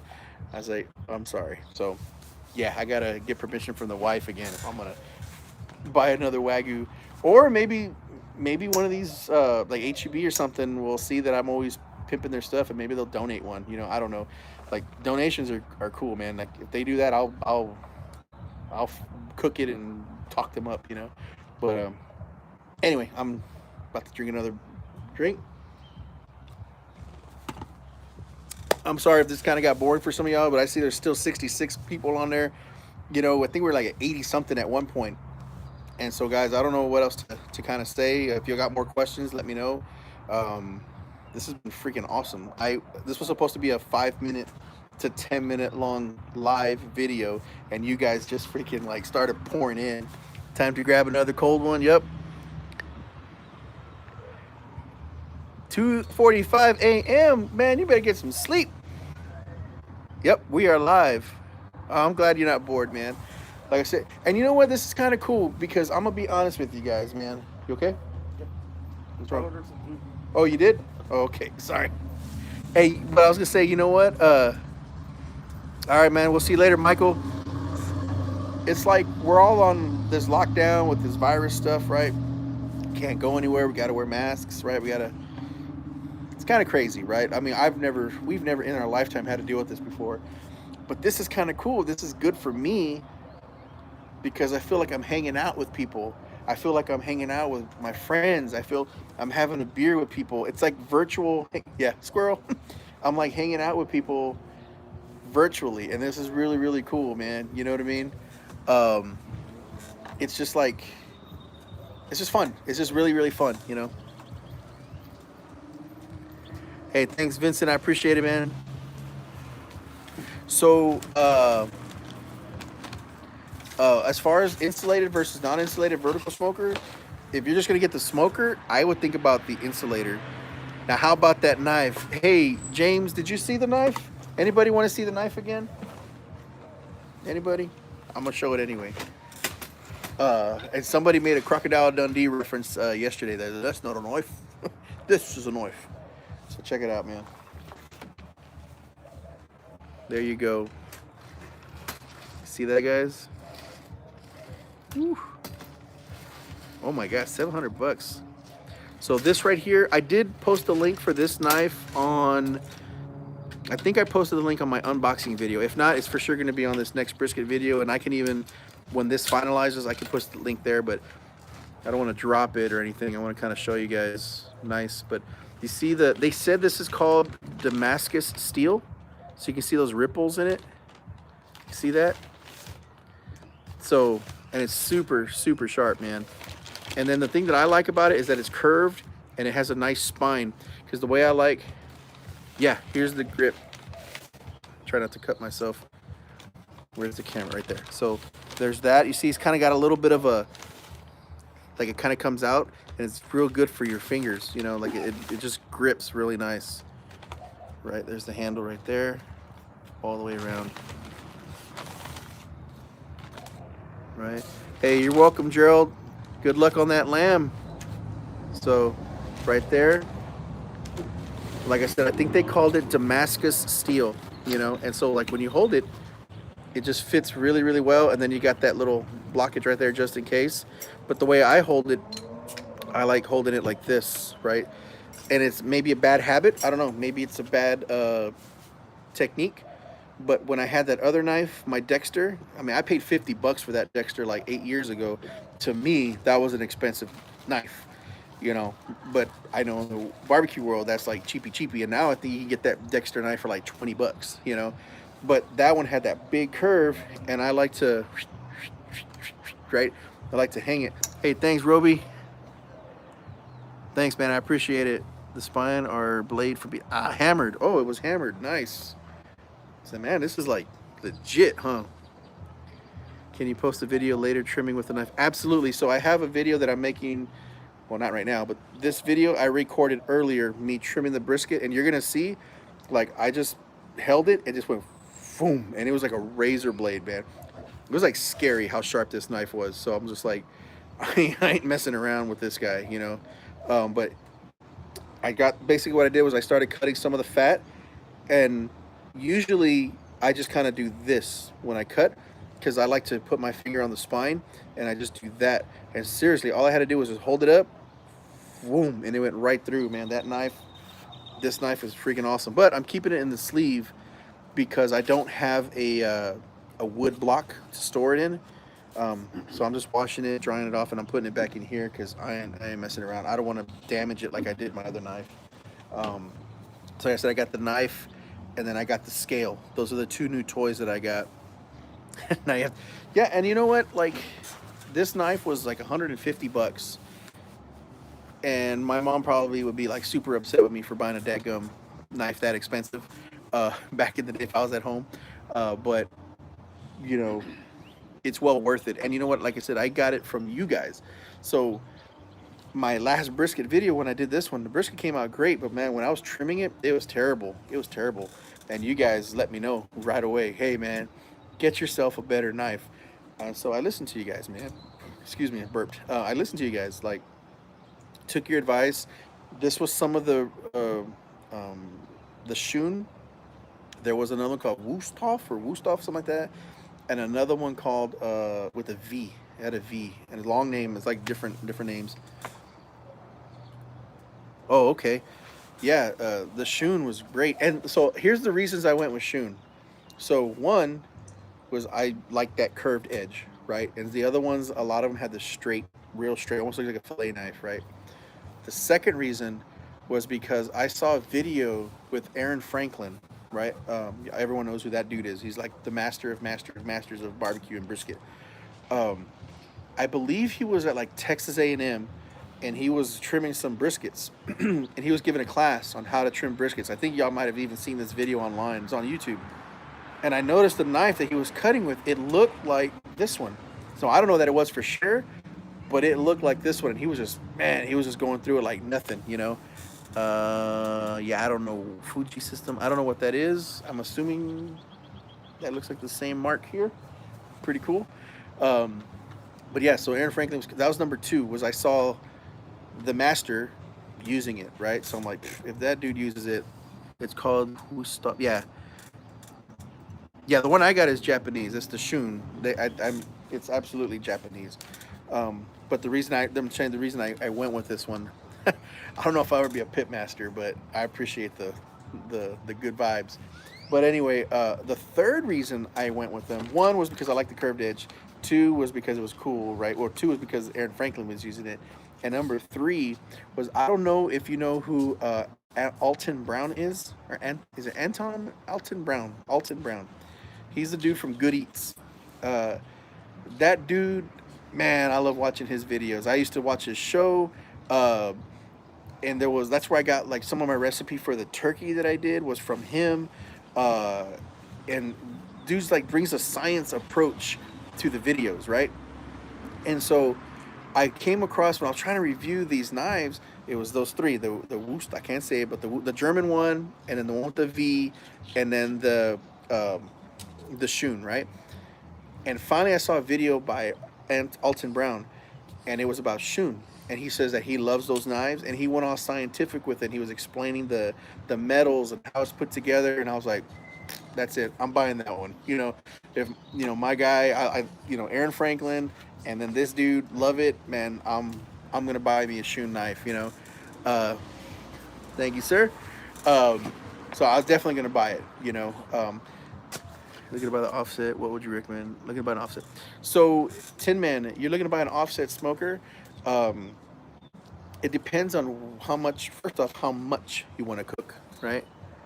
I watched his first episode with my kids. He made ice cream. Yeah, dude's awesome, right? He would always like bring the scientific reasoning to everything, and the way he talks is just so matter of fact. It's so cool, man. I like his personality. Just seems like he'd be a cool guy to hang out with, right? So that's why I like his stuff. So anyway, that's why I bought that. But as far as the question before this, I got distracted. Squirrel.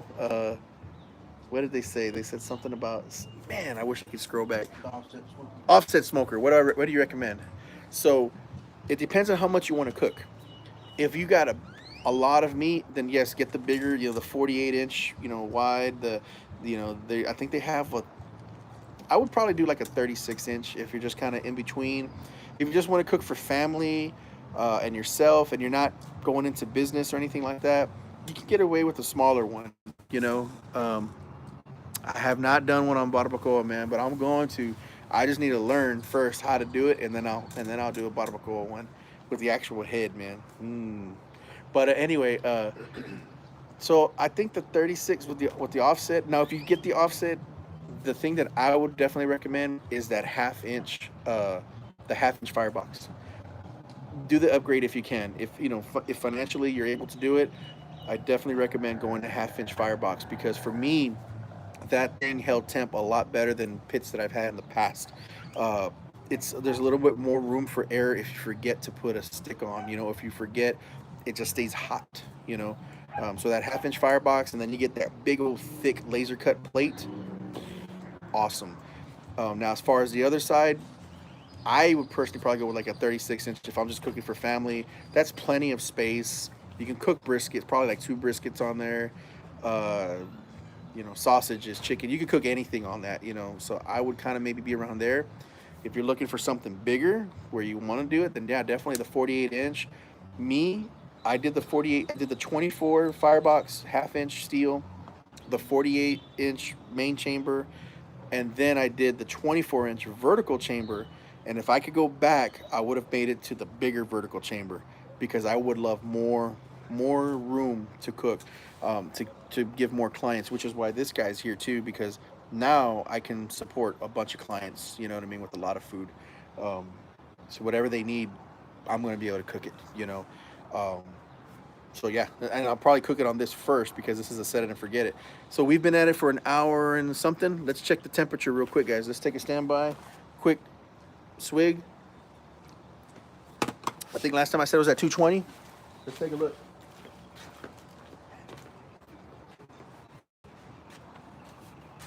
This thing right here still says 225. This one says 222. So I was at 218 earlier, right? When we first started this, I'm at 222.9. This one's looking at about 225, so the temperature gauge is working. And again, it's not hot. This is the firebox. I don't know if you see the firebox.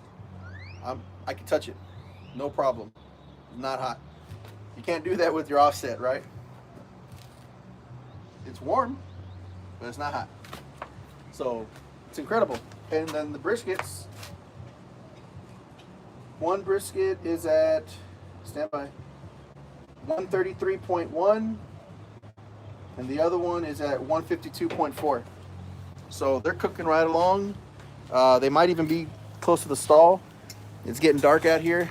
Y'all cooking brisket with me, man. Cooking brisket and having a beer, you know. But you can see how went away for a few back now. Where'd you go, brother? Where'd your brother go? My brother's over here. He's throwing a grub. He got himself some wings from, is that Wingstop? No, babes. Babes. Place called Babes. Big old fashioned. Damn, that looks good. He got himself a root beer and everything, man. But you notice he didn't buy me any wings. I'm just saying. Anyway, so yeah, I'm gonna have to get myself something to eat here in a little while too.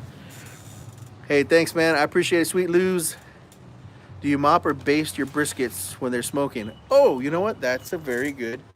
I know TB just wrong. Didn't give me nothing, right? So that's a very good question. So I don't do either, right? Now, a lot of people, like I said, everybody has their own way of cooking their briskets.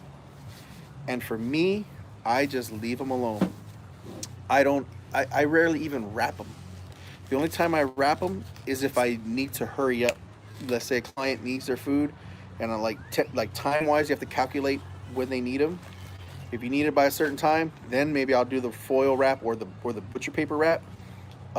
Or if I feel that the maybe it's cooking a little too hot and that bark looks good now, then I'll go ahead and wrap it instead of letting it like char. You don't want to char the bark, you know what I mean?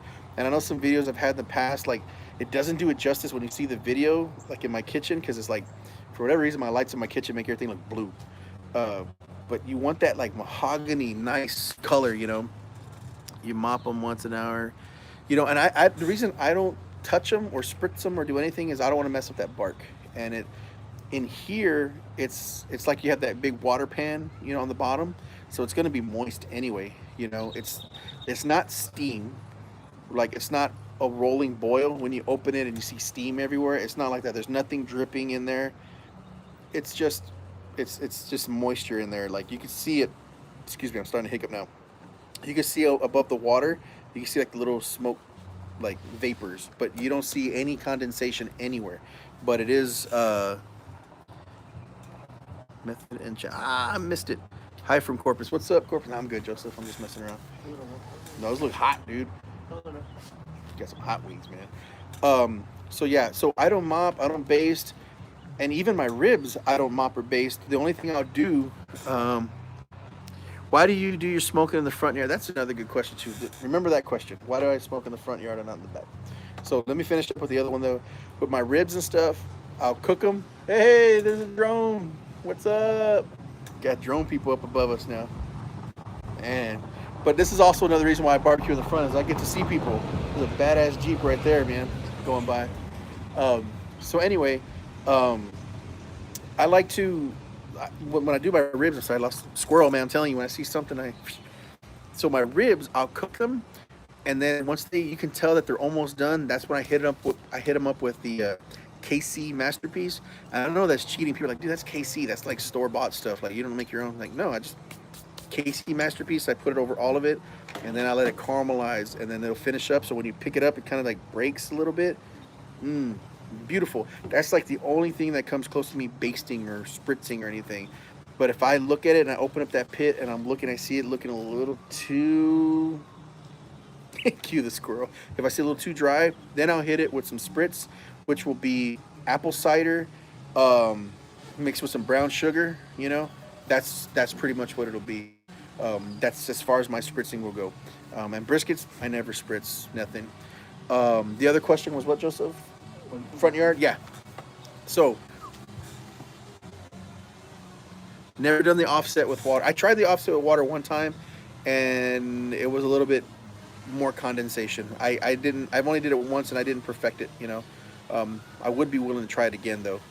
But why do I barbecue in the front yard instead of the back? First and foremost, is my backyard is little. I got a small, tiny backyard, man. Not much room, you know, and then like all I do is just kind of like hey baby girl, you see the drone? Yeah. That's probably Bobby with his Mavic Mini. So anyway, so it's not Bob, it's just some random person like getting some footage, right? Y'all see it? Let me see if I can show you the drone here. I'm gonna turn it around real quick. You see that drone? Drone's here. I don't know if y'all saw it or not. I like barely have this phone rigged up, so I'm afraid I'm gonna drop it off of my freaking. Where is Bob? I don't know. He passed by earlier in his truck. I thought maybe he would stop by, but I'm assuming that's him right there. You know, he's probably at his house because he doesn't live far from me, so he's probably at his house messing with me with his drone. No squirrels in the backyard. That's true, man. So yeah, the reason the backyard's small. It's boring for me. Like, I don't have that much space. Like, if I put that big pit back there, like, I can't take the pit to the front and the back to put it away in my garage. You know, it'd just be too much of a hassle. And I do not believe in, like, leaving my pits out. I used to leave them out long time. Not these, but the pits that I had before in the past. I used to leave the pits outside. But then, man, they get rusted, condensation in them, spiders, all that stuff, man. And it was just, yeah, he's going back. That's got to be Bob. So yeah, it would, and then people like put covers over their pits as well, and that keeps it from the rain and from all that hitting it. Yep, I agree, Tin Man. So the other thing is like, they put covers over their pits, which is it'll keep it away from the rain and all that stuff. But when you lift it, there's still condensation in the morning dew and all that stuff. You know, you don't want that. You don't want that. And then you get like little rust dots all over your paint. And I just want to stay away from that. So I just keep it locked up in my garage, chain it up, you know, all that good stuff. So, so it's easier for me just to pull it out, chill in the front yard. I get to see my neighbors, you know, and hang out with them. You know, like you've seen so far, you know, like just hanging out with you guys. So that's why I like doing it in the front yard. Now, if I move, we're trying to buy a new house. If we can get this new house, yeah, we'll be doing it in the backyard. It's got pretty big covered backyard and stuff like that. So A fox uh, cub. that's my brother's getting a phone call from work about animals and stuff. So got to be that's why you're saying some random animal stuff. But anyway, so yeah, that's the goal. That's why. What are the questions you got, guys? Got another. Who was this? Got a little bit here. It was a police officer. Let's see what else we got here. Oh, no more questions. Everybody's falling asleep. We can end it if we need to. Yeah, Josh, this smoker is awesome. Like I said, it is a it's an investment. I'm sorry, I'm trying to tuck. Look at my COVID hair, man. I haven't been able to get a haircut, guys. Look at this. That's my. I need to get me a haircut, man. Everything's been closed. Hey, Shiner's good too. I just don't have any. This was just beer that I had in here. Now, I've never done competitions, guys. I don't know. I don't think I'm good enough for that, to be honest with you. You know, flat iron. How much charcoal will the firebox take? Looks like you can get 20. So, this particular firebox, to be honest with you, I filled it up with a 16-pound bag, right, of Kingsford. And that got me in the snake method, right? Because there's those T plates. I don't know if you saw if you see the unboxing video of this, you'll see I have those T plates set up, so it's kind of like a snake. So it doesn't completely fill up the whole charcoal box. But with that T snake method, I could easily put two 16-pound bags of charcoal in there with no problem and additional space. If I took those T plates out completely and just filled the bottom, easy 40 pounds of charcoal could go in there. But man, you don't need it. Like this one right here, I just put it up and down. Maybe Rudy, I don't know, man. But yeah, I just go up one line of charcoal, sideways charcoal, and then back down with the charcoal, and then I put the things on top. Because the last 2 times I cooked on this, I went a few rows, didn't even touch the end, man. I just wasted charcoal. That you know, that's another thing. I would say that's something I need to learn still. And if you guys have info or advice, please help me out. If you have one of these smokers here, that's awesome, man. T-System, yeah, T-System's cool. So what I need y'all's help with, and I might have to call Chris about this too, is like trying to gauge how much charcoal to use for certain cooks and how long it'll take. Sorry, bud. I need to move that shit out the way. Excuse my language. I have some stuff on the sidewalk that a guy had to go around. But anyway, so what I need is to figure out how do I turn off the fire, because like with my stick burner, it's constantly going. But once I'm done with the cook, I just close my chimney stack, and then I close the sliding door. Right, just close that sliding door, and then it'll just choke itself out. Right. What's your opinion on California? Have you ever looked at the M1 grill? Never looked at the M1. Wait. That sounds familiar. I think I might have. I'll answer your question a little bit later on. I'll have to look it up. That sounds familiar. I think I did look at that one. But anyway, I'm trying to think if I knew the M1 grill. But anyway, so when I shut off the stick burner, I do the tops and the bottom, and it'll turn off after a few minutes. You know, it'll choke itself out. But with this one, I noticed I closed the little lid on the top, the chimney, and I closed the valves. But man, this thing stays on. Like it stays smoking. So there's no killing that fire. So if I had a lot of fuel left in that firebox, it just kept burning. You know, even when I choked it off completely, it just kept burning. So if you guys know, if y'all have an insulated smoker, like what are your techniques? What do you do when you're done cooking and you still have fuel? Like what I had to do last time was, yeah, I do some catering, guy. Or I missed the name. That means there's a leak. I don't know. I don't know where it would be leaking from. On the top, it's got like a wing nut to tighten the chimney down. So I cover that. Cover the water fill. That might be it. Yeah, we figured it out online live, guys. Here's my reaction live. Yeah, I did not cover the water fill. I just assumed it acts like a chimney, right? So yeah. But what would I cover it with? Like, I don't have a piece of metal or anything. I wonder if they make an adapter or a plug or something. But yeah, that's true because I did not cover the water fill. The water valve and the tinfoil. You think tinfoil will work? Okay. You know, I'm gonna try it today, and I'll thank you guys on the next video, or on Instagram or Facebook too. Um, you want to see it real quick? Let me show. Stand by. I'm about to unplug the phone, and we might end the video if I can't get it back in. So check it out. Here we go. Stick on that pit is charcoal. I have stick. So in here I have. Well, you can't see. Sorry guys, I got it's kind of checking up because I'm holding it now. In the pit, just so you know, I have charcoal and some sticks. But here is the thing, and here is the fill. I don't know if you can see it, about right there.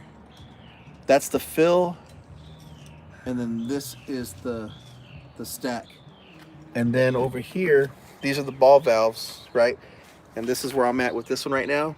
You can see I don't have it completely open. It's just like right there, maintaining the temp. So I close that off completely, and then I close off the stack completely, and it just stayed burning, man. You know, here, let me try to put this phone back and not mess it up. Hopefully that works. Yeah, kinda, sorta. All right, we're back. Okay, so tonight, I don't know who to give credit to, but I saw somebody that said close off that or the water fill stack, and then maybe use tinfoil. So I want to try that tonight. I'm going to plug it up with some tinfoil, because yeah, it definitely. I'll take the credit. If it wasn't even a thank you, I didn't get to see who did it, but I'm going to put some tinfoil on there and see if that'll choke it out. Because man, I was kind of worried about it. I was like, so what I was doing was I was pulling the whole thing out, and I was getting my bucket, and I put my welding gloves on it, and I was just picking up the fire, or not the fire, but the unused charcoal, and just putting it in there. And then the fire coals I put in another bucket, and then I sprayed them down to turn them off, because you know I have to put this thing away, and I'm not going to put it away if there's still flame inside, you know. Place the rubber band around the foil, the water fill hose. Okay, right on. So I'm going to do that when this thing finishes up. I don't know what time it's going to finish cooking. It might be like 2, 3 in the morning, so we'll see. But you guys see this thing still holding temp like a champ, you know, and I haven't done anything. Would it be possible to add a gasket to the chimney like you have on the doors? This would help. You know what, man? I'm down for any suggestions to try it out. Now I'm not very good with like drilling holes and stuff like that. You know, I don't got the tools for that. But rubber band and tinfoil might work for me, or I might have to ask Chris if he's got maybe even some. Fill it up with water till it stops steaming. It'll be over at 6 tomorrow. Yeah, it does stay hot. It definitely stayed hot, but that fire, like I said, I don't put it away, you know, until that fire is out. Same thing with the stick burner. Before I put it out, I clean up everything. I wipe everything down, and I clean out that firebox, put it in my little fire bucket or whatever for my ashes. Put it in there, spray them down. You know. Am I going live later on tonight, staying on the whole time? No, I'm gonna definitely sign off, but there's 64 people still watching now, so y'all are keeping me on. Like as soon as y'all say, hey man, I'm bored of you, let me go, we'll stop this stream, you know, because originally it was just supposed to be a 5-minute stream, you know, and now it's like an hour, 118 minutes. Y'all do the math. I don't know, like 90's an hour and a half, over an hour and a half, and I'm just rambling, running my mouth, you know, so. And then I'm getting a little loosened up with the beer, so if I start acting a fool, I'm gonna have to cut it off quick, because I don't want to be acting a fool. All right, that's 2 beers with you guys, man. I appreciate y'all having some beers with me, and this is just fun, man. And talking about the Fat Es channel, I guess I can talk a little bit about that. I'm seriously amazed. Where did my brother go? My brother's chilling here. He's he finished up his food. He's just chilling. You can go sit in the background again, Joseph, if you want. Like right here. He's still getting work calls though. Keep it rolling. So talking about my channel, right? Let's talk about the channel and how we've grown and what I've kind of expected, didn't expect, right? Can you imagine if I left this live feed on? We're like cooking a brisket together, live feed, 4 hours or not, like 12-hour long feed. Can you? Oh, I need to plug the phone back in. Can you imagine that, man? A 12-hour feed from beginning to end. Like that would be incredible. Like y'all would have to have some dedication to really be like following along for the whole time. Uh, yep, I did the brisket fat side up, fat side down. I've done a bunch of videos, man, and uh, my like I said, for me, this channel growing has been very humbling, right? Because for me, um, I just really love to film and I love to cook, and I don't mean to. Is YouTube gonna send you a bill? Probably. Um, so for me, it's like when I film this stuff or when I cook or when I talk about my food, I'm not trying to be the best or say I'm the best or say, hey, you need to be cooking at 225 or you need to be cooking at 250 or you should be using this or Texas style is no good or this. That's not me. I just cook the way I like my food, right? The way I enjoy it, the way my family enjoys it. And then I share that with you guys. And if you guys want to use it, go for it, man. Take it. I don't have any, excuse me, burping again. I don't have like this secret recipe or oh, I only cook it. I'm telling him I cook at 225, but I really no, like this is what I do, guys. This is me. This is who I am, you know. Fill the water pan, fill it to steps 2 minutes, fill it. Okay, I'm gonna try it out, guys. I'm sorry, I squirrel, man. I try to read and try to be interactive with you guys at the same time. I don't mean no disrespect, but yeah. So you know, that's my persona. Is like I just like to share, you know, with you guys because growing up, people like my barbecue or they like the way I cook something. Like, how did you do that? Oh, well, I tell them. Well, that's the same thing that happened when I started this YouTube channel. I was like, you know what? Let me do a YouTube channel. I love to film. I've been filming my whole life. I make videos. I enjoy that. Why not do the YouTube stuff? So when I do that, people ask me, hey, how did you cook this? Or how did you do that? Or what seasoning did you use? I'm like, this is what I do.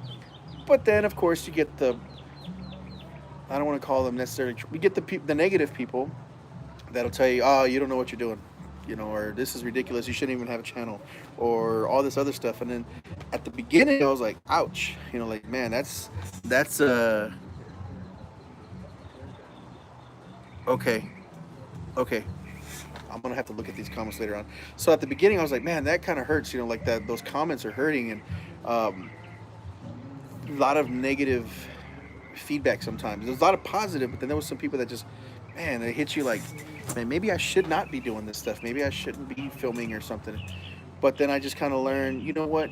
Just kind of ignore the negativity, you know, because there was so much more positive. And there was so many people telling me, hey, man, I was able to cook this because of you.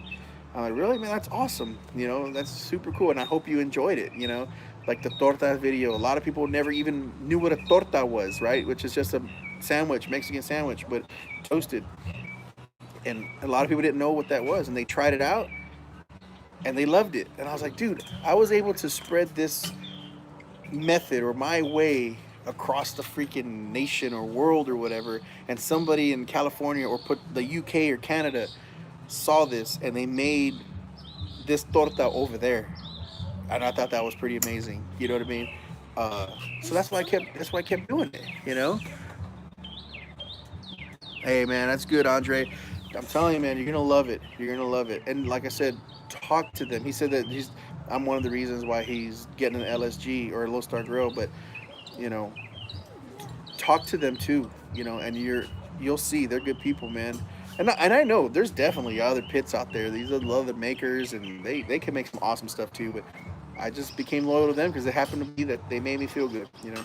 So again, about the channel, just to see that somebody across the world made something the way I made it and they liked it, that's cool, because we all have different things, right? Like you guys were telling me about certain spices that I've never even heard of, right? Oh, that was cool. Yeah, picking the brisket, that was a cool one. And then the one guy was there, he was like, hey, should I pick this brisket? I'm like, I'm not gonna tell you, but I would buy it. You know, that was pretty cool. Philadelphia. Man, hey dude, you know, if we did a time lapse of this video, you'd see where it was like super bright and then like getting dark on us. But anyway, so yeah, man, just learning. And then, like I said, when you guys start talking about spices and different things, like some of y'all never even heard of Uncle Chris before, you know. For me, I was like, dude, it's Uncle Chris, you know, that's awesome stuff. Or like Bolner's Fiesta. Those guys, I made menudo a long time ago, and I used their stuff, and it was really good. So I was like, I'm getting everything Fiesta now, you know. Bolner's Fiesta is really good. So that's where I got their brisket rub. And some people, oh man, people let me have it for that, just so you guys know, man. Putting that Bolner's brisket rub on there, man, that's like blasphemy to some people. Like they got upset. I got some not so nice emails saying you should just be doing salt and pepper. You don't know what you're doing. Why are you doing that over there? Brazil, dude, you're in Brazil. That's awesome. You know, so like, but I'm like, I'm not trying to be like necessarily professional. I'm not trying to tell you guys how it's done. I'm telling you how I do it, right? I'm trying to tell you how I do it and how I enjoy it and the taste. So maybe if you try it out, you might be like, dude, this is good, or man, this sucks. You know what I mean? But everyone's palate is different, right? So yeah, this is awesome, man. Just growing this channel. Yeah, I think I'm gonna have to do that, Lunatic. I went to Bolner's before. Dude, they have a huge wall full of their stuff, their seasonings and stuff. Um, but when I went, I was just starting out, and their price was just a little too steep for me. You know, it's local, and I wish I could buy more local, right? But their prices were a little too steep for me on some of that stuff. So now maybe I can do it. Maybe I can try a little bit more to go over there and, you know, just with barbecue. Now that I'm have a little revenue coming in with this barbecue stuff, maybe I could do that. Go try some bones. They might have some good beef ribs over there. Scarlett, what are you doing, girl? Don't break that. Tearing up my boxes over there. I couldn't read that one.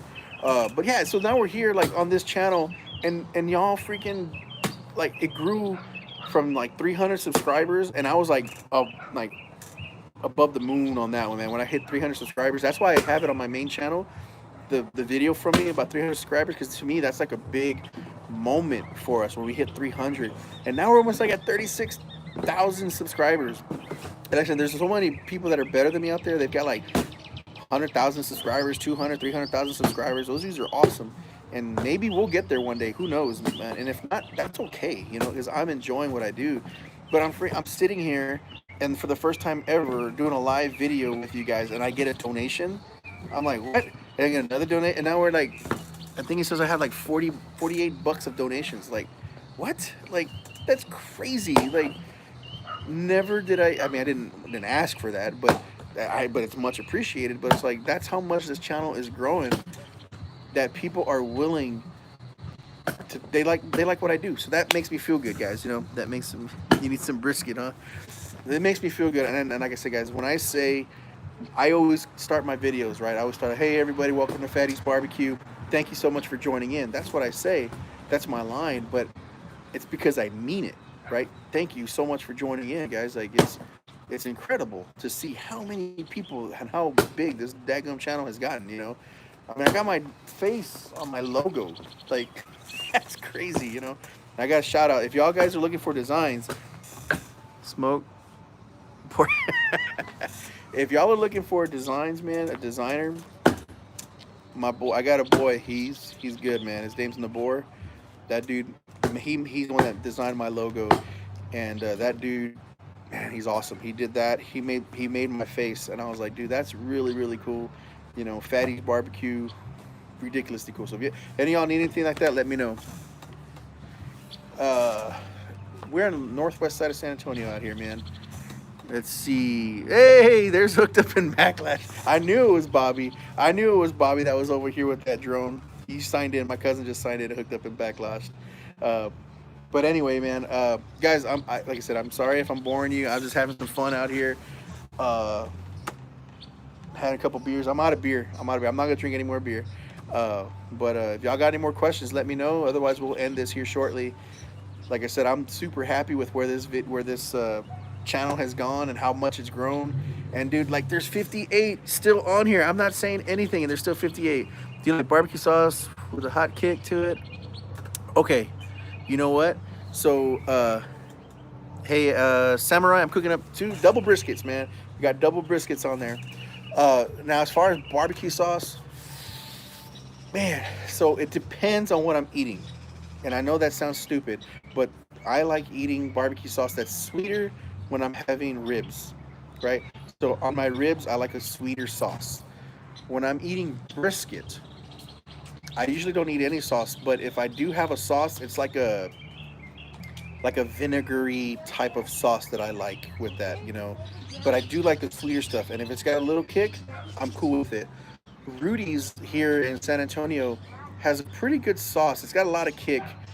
Not my favorite, but the kick portion I do like. I like that it's got a little bit of a spice to it. But I like a more of a vinegary, if that even makes sense, type of sauce when it comes to brisket. The ribs, I like the sweet stuff. Like my cousin Bobby, he don't like sauce. He get that stuff off, but he don't want the sauce on there. So I'm gonna try to make some sauce now. Try to kind of do my own thing. I got another buddy who said he can design a sauce based off of what I like. The jalapeno juice over it. Okay, brisket from Rudy's. You know, I guess since I've been cooking a lot, you know, we all become brisket snobs, right? I do like Rudy's. It's pretty good, but every once in a while you'll come across where you felt like they just kind of they have to pump it out, you know, and so you're like, oh man, this is kind of chewy or whatever. But if you want a good quick brisket, yeah, you can hit up some Rudy's. In town, there's another place that, man, these guys are ridiculously awesome. 2M Barbecue. Those dudes are like legit, man. Those guys are really good in San Antonio. If y'all are looking for some good barbecue, um, I hear a cat screaming out here. It's pretty crazy. Yeah, 2M is good, man. Their sauce is pretty good too. It's a little more what I like, but I'm not super done. Like I don't really put use their sauce, but their food is good. Their brisket is pretty good. That's another place where you got to wait outside for a little while, kind of like Aaron Franklin, you know. But those guys, man, I got much respect for them. Um, they started off and just killed it, man. Those guys got some good stuff. And you look at their Instagram. Their Instagram is really good too. Yeah, 2M Barbecue. They're really good. Uh, I, I just don't get to go over there that often. They're on the other side of town. Yeah, I think I'm gonna start making my own homemade sauce. That'd be kind of cool, right? Can you imagine? I make my sauce and I got my little logo on it, right? Just a little face. Just to let you guys know, I am trying to make some shirts. I don't know if you guys are interested, or I kind of want to put the feelers out there to see like who would be interested in buying a shirt, uh, just to get my branding out there, kind of get brand recognition. I'm thinking of making caps, but the only thing bad about caps is they're expensive to make, and then you have to charge people a lot more for the hats, and I don't want to do that to people, you know. Um, yeah, I've never done my own sauce, but keep trying, man. You never know. You might get it that right one, get it right one time. Face masks, but yeah. So I was designing a shirt.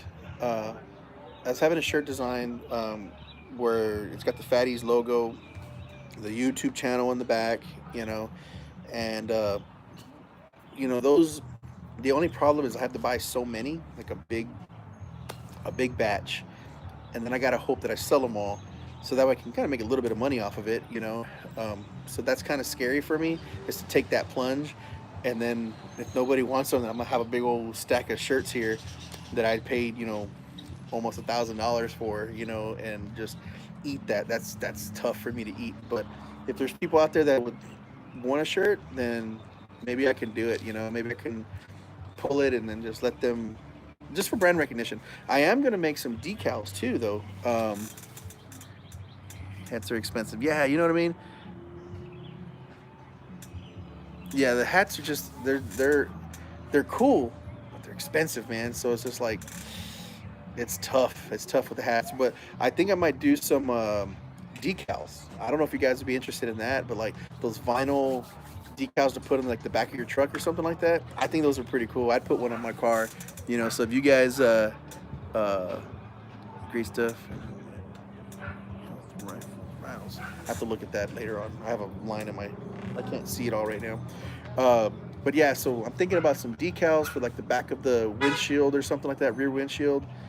If you guys are interested in that, maybe I'll kind of make some of those. Um, yeah, I have some stickers that I'm gonna do.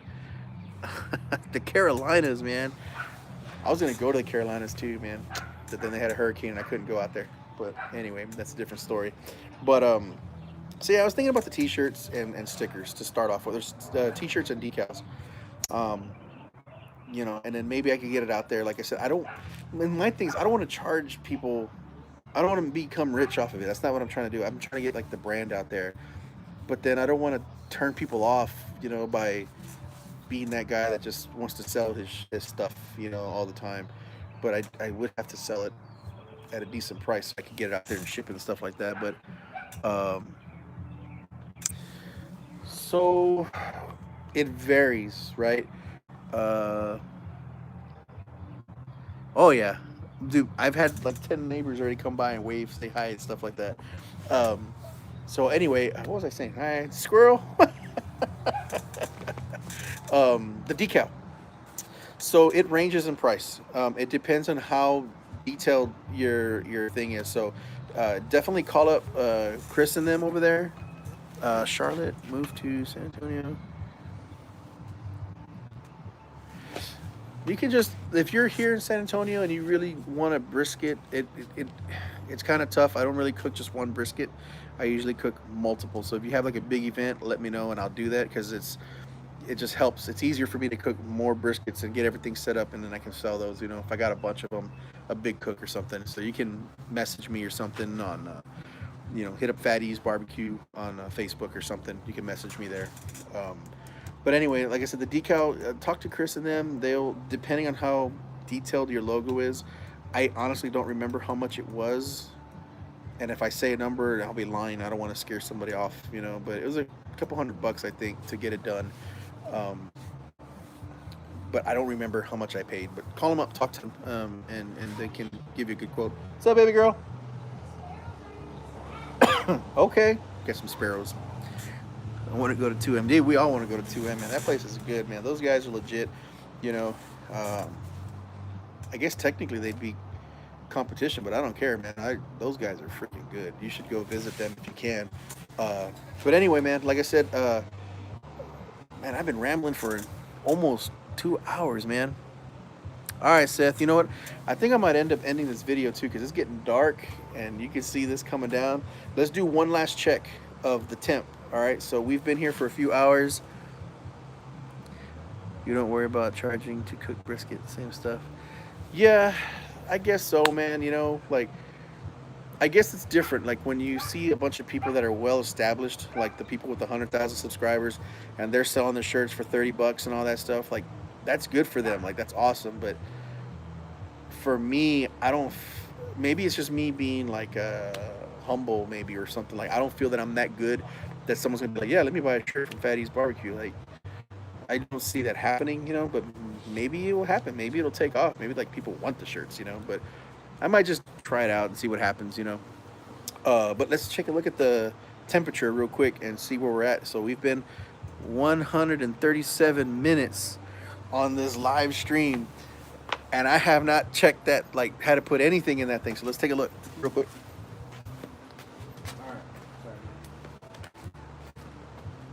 All right. This right here still says about 225. This right here, let's see, 223 degrees, guys. One brisket is at 139.8, and the other brisket is at 156.2. So, if you guys aren't believers or weren't believers before, you can believe now, right? Because that thing has been holding temp at that same temp. It was like, what, 122 earlier? Now it's at 123? Like, or not, yeah, 222. It was at 222 earlier, now it's at 223. And we've been talking all this time, right? We've been talking all this time. I had 2 beers, talked about my knife, talked about my scale. The drone came by, my daughter came. All this stuff we've just been doing, and that daggum thing has just been sitting there. You know, that thing's just been keeping temp like a champ, you know? So to me, that's incredible, man. This is a good design. This thing is working, and you saw how how open I had that little ball valve. Set it and forget it, man. So if you guys are into smoking, just smoking, pork butts, you know, big things of ribs or briskets, I'd go with this insulated smoker. If you want to grill and do all this other stuff versatile, go with the stick burner, you know, because you can still smoke. You should put an affiliate link to that smoker and make cash off that. People will buy it. I don't know if there is one. I don't know if I can. I can look. You know, I could try, but I don't know. I don't think they have that. But I don't want to. I would kind of feel dirty doing that. You know. Time to turn it up, dude. Can you imagine this video just turns into like a crazy? Put lights and stuff out here, man. I'm getting dark out here, man. You can't even see me anymore. But yeah, man. Now I know some people have bought the smoker based off of my reviews and stuff like that. So that's super cool, man. Like, I'm not in it.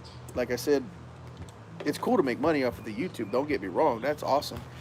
But, you know, I don't do it for reward. You know what I'm saying? I just do it because I just, you know, I don't know. I just do it because it's me. Like, whatever I like, I just share with you guys, right? So firsthand, you guys are seeing this firsthand.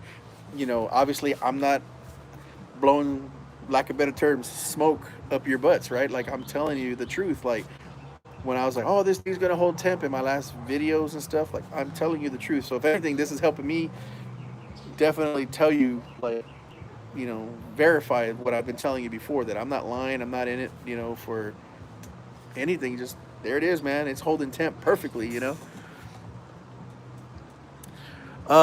No. So what I did differently for smoke ring, yes. So the only thing I did different, man, it's too dark. I can't show you guys. So I put a little more water in this time. Okay. I don't know if you can see it. I don't know if y'all can see. So check it out. We're gonna get serious here. So my driveway goes at a slope down, right? Everybody's driveway slopes down. So when last time I was trying to use this thing, I noticed that the water was all mostly forward, right? Getting dark quick. Yeah, I know, guys. I'm sorry. I don't know what else to tell you. I can try to adjust myself a little bit. Anyway, so I'm just gonna try to talk through it. So that thing was at a slope, so the water was pushed forward, right? The water was pushed forward, and so it didn't feel like it was even. So I'm thinking, now that's fun. I'm sure you're gonna be. Oh, dang! I need a light. Are you almost done? I'm almost done, baby. Yeah, we'll end it. So the light's going down. They're talking about the lights being down.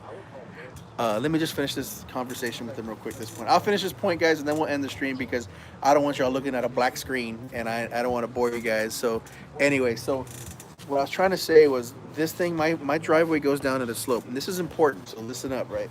So all the water was kind of tilted forward, right?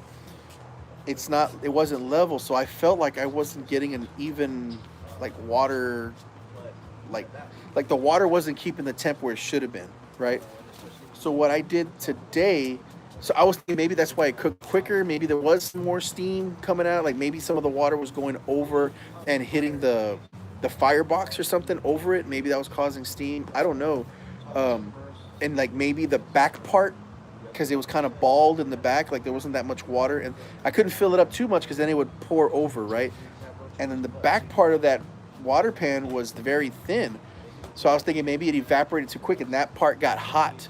So maybe that hot back pan and then the front part that was filled with a lot of water, maybe that caused that brisket to cook quicker. I don't know if that makes sense or not, but that's kind of what was running through my mind. So what I did on this one is I bought a ramp. It's like a real thick rubber ramp that I had to buy. It was like $60 on Amazon. And that's to help me get my smokers and stuff into my garage, right? Because your garage has that like 2-inch lip. So you try, pow, to get it up. So I used that ramp. So what I did today was I actually put the ramp, let's see, like this. So I put the ramp here. And so then I put the smoker like this on top of the ramp. So the smoker is actually like this right now. You know what I mean? Because normally it's like this and all the water is this way. So with that ramp underneath those two tires, I leveled it out and I actually put a level on top and it's level. So How tall is your cabin? I don't know how tall this one is. It's less than 70 because my garage is 70 inches, so it's less than that. So anyway, so now my smoker is level, so that water is level throughout now. Like, I don't know if you saw the pictures online. I took a picture of it and I put it up on Instagram. I think I might not have put it up, but now the water's level. So I'm wondering if that's going to help maintain the temp a little bit better and make the cook last a little longer, and maybe I'll get a better smoke ring, you know. Thanks, kitchen. I appreciate Outdoor Kitchen, man. Thank you very much for the support. So that's what I did to try, because this thing, it is kind of, you can move it with these tires, the off-road package. This thing does kind of wobble a little bit, you know. It doesn't tip over, but it is easy. It doesn't stay solid. So I put that ramp on there, and now it's level. So hopefully that'll help me get a better smoke ring. And I put more chunks on the charcoal. So we'll see if maybe that'll help me get a better smoke ring this time. If not, oh well, you know, maybe that's just not in the cards. I'll maybe have to call Lone Star or call some of you guys and figure out what do y'all do to get a better smoke ring. Smoke rings are harder to come by. Yeah, so we'll see. Yeah, I'll definitely let you know how that smoke ring comes out, guys. And based off of the stall right now, I'm thinking this is probably gonna, sometime like at 4 in the morning or 3 in the morning, this thing's gonna be done. What time is it right now? I have no clue what time it is. 9 o'clock already? Dang. Anyway, guys, maybe we should end it 8:45. Right on, man. Maybe we should end the stream already, guys. I don't mean to, like I said, I know I say it all the time, I don't mean to bore you, but 52 people still in the stream. You guys are awesome. Those of you that donated on this live stream, I don't even know how that was like possible or how you do that, but thank you so much for donating money to the channel. That's like awesome. Like that's crazy. And all of you guys that stayed on right now, I really appreciate you staying on and hanging out with me and having a few beers with me. Thank you so much. It's much appreciated. Like I said, I'm making the video. I hope you guys enjoy these videos. Obviously you do. You wouldn't be on this long, you know. But this next video I'm going to do, it's going to be called Fat Es Double Brisket, you know, challenge, or I don't know, I'm a double brisket on the IBS or something like that. But remember, it's going to be weighed. So I'm going to weigh these briskets after they're done, and we're going to see how much we lost. And we got another donation, man. Yes, thank you, Baller23. G-Baller, thank you very much, man. I appreciate it. Awesome. Yeah, so Lunatic, you've been here all day too, man. Thank you so much. Like I said, I keep distracted. I got a freaking donation again. That's freaking awesome. But yes, we're gonna weigh those briskets afterwards, and all of us are gonna hopefully be able to tell how much fat you lose on a cook. I guarantee you, someone's gonna be like, "Oh, that's not scientific enough." So next time I'm gonna do like 4, 6 briskets, and we'll weigh those too, you know, and we'll see what we lose, and that way, when y'all are cooking, you'll have a better idea of like how many briskets you need to feed how many people, you know. So anyway, guys, I think that's it. Let's go ahead and end it. A Patreon page? You might have to message me on that. I'll have to look that up and do some research on what that is, because I don't know what that is. So squirrels, yeah. So I'm gonna, you know what? That'll be my t-shirt. It's gonna be Fat Es BBQ and there'll be squirrels. And it'll have me looking like this, you know, off to the side, where I get distracted when I'm talking to you guys. But anyway, guys, let's just go ahead and end the feed. I really appreciate you guys joining in for almost freaking an hour, 148 minutes, man. This is ridiculously cool. Thank you all for the donations. Thank you all for the subscriptions, and feel free to share, man. Whatever videos you see on my channel, share them with your friends, share them with whatever, you know. Hopefully they enjoy them. People you know enjoy them. And we're gonna keep growing this channel, guys, and we'll keep getting together. I know I'm already getting all dark. You can't even see me anymore. It's like I'm fading to black real slow, man. Getting that real nice cinematic fade to black. But guys, and then check out if you want, if you're into fishing or anything like that. If you want to see that last video, we should have it up in the next couple days. Hooked Up and Backlash, man. That's our other channel. It's not as big as this one yet, but maybe it'll get this big too. It's a lot of fishing and fun in there, and a lot of mistakes that me and my cousin make. So. Okay, well, I'm gonna take a look then, man. I'm gonna take a look at that thing, man. I appreciate it, guys. Y'all have a good one. I'm gonna sign off, And like I said, thanks, share, subscribe, thumbs up, hit the bell, whatever they say, man. Keep on keeping on. Thank you for joining Fat Es BBQ. Y'all have a good night. Stay tuned later on when I start posting pictures of how this brisket looks, and then keep up looking for the video in a couple weeks when I have it done editing. But y'all be good, guys. Thank y'all for your support. Say see you later, Scarlett. There's her hand right there. All right. See you guys. Y'all have a good one. All right, let's turn this off. And boop. Boop. Maybe not. All right, peace out, guys.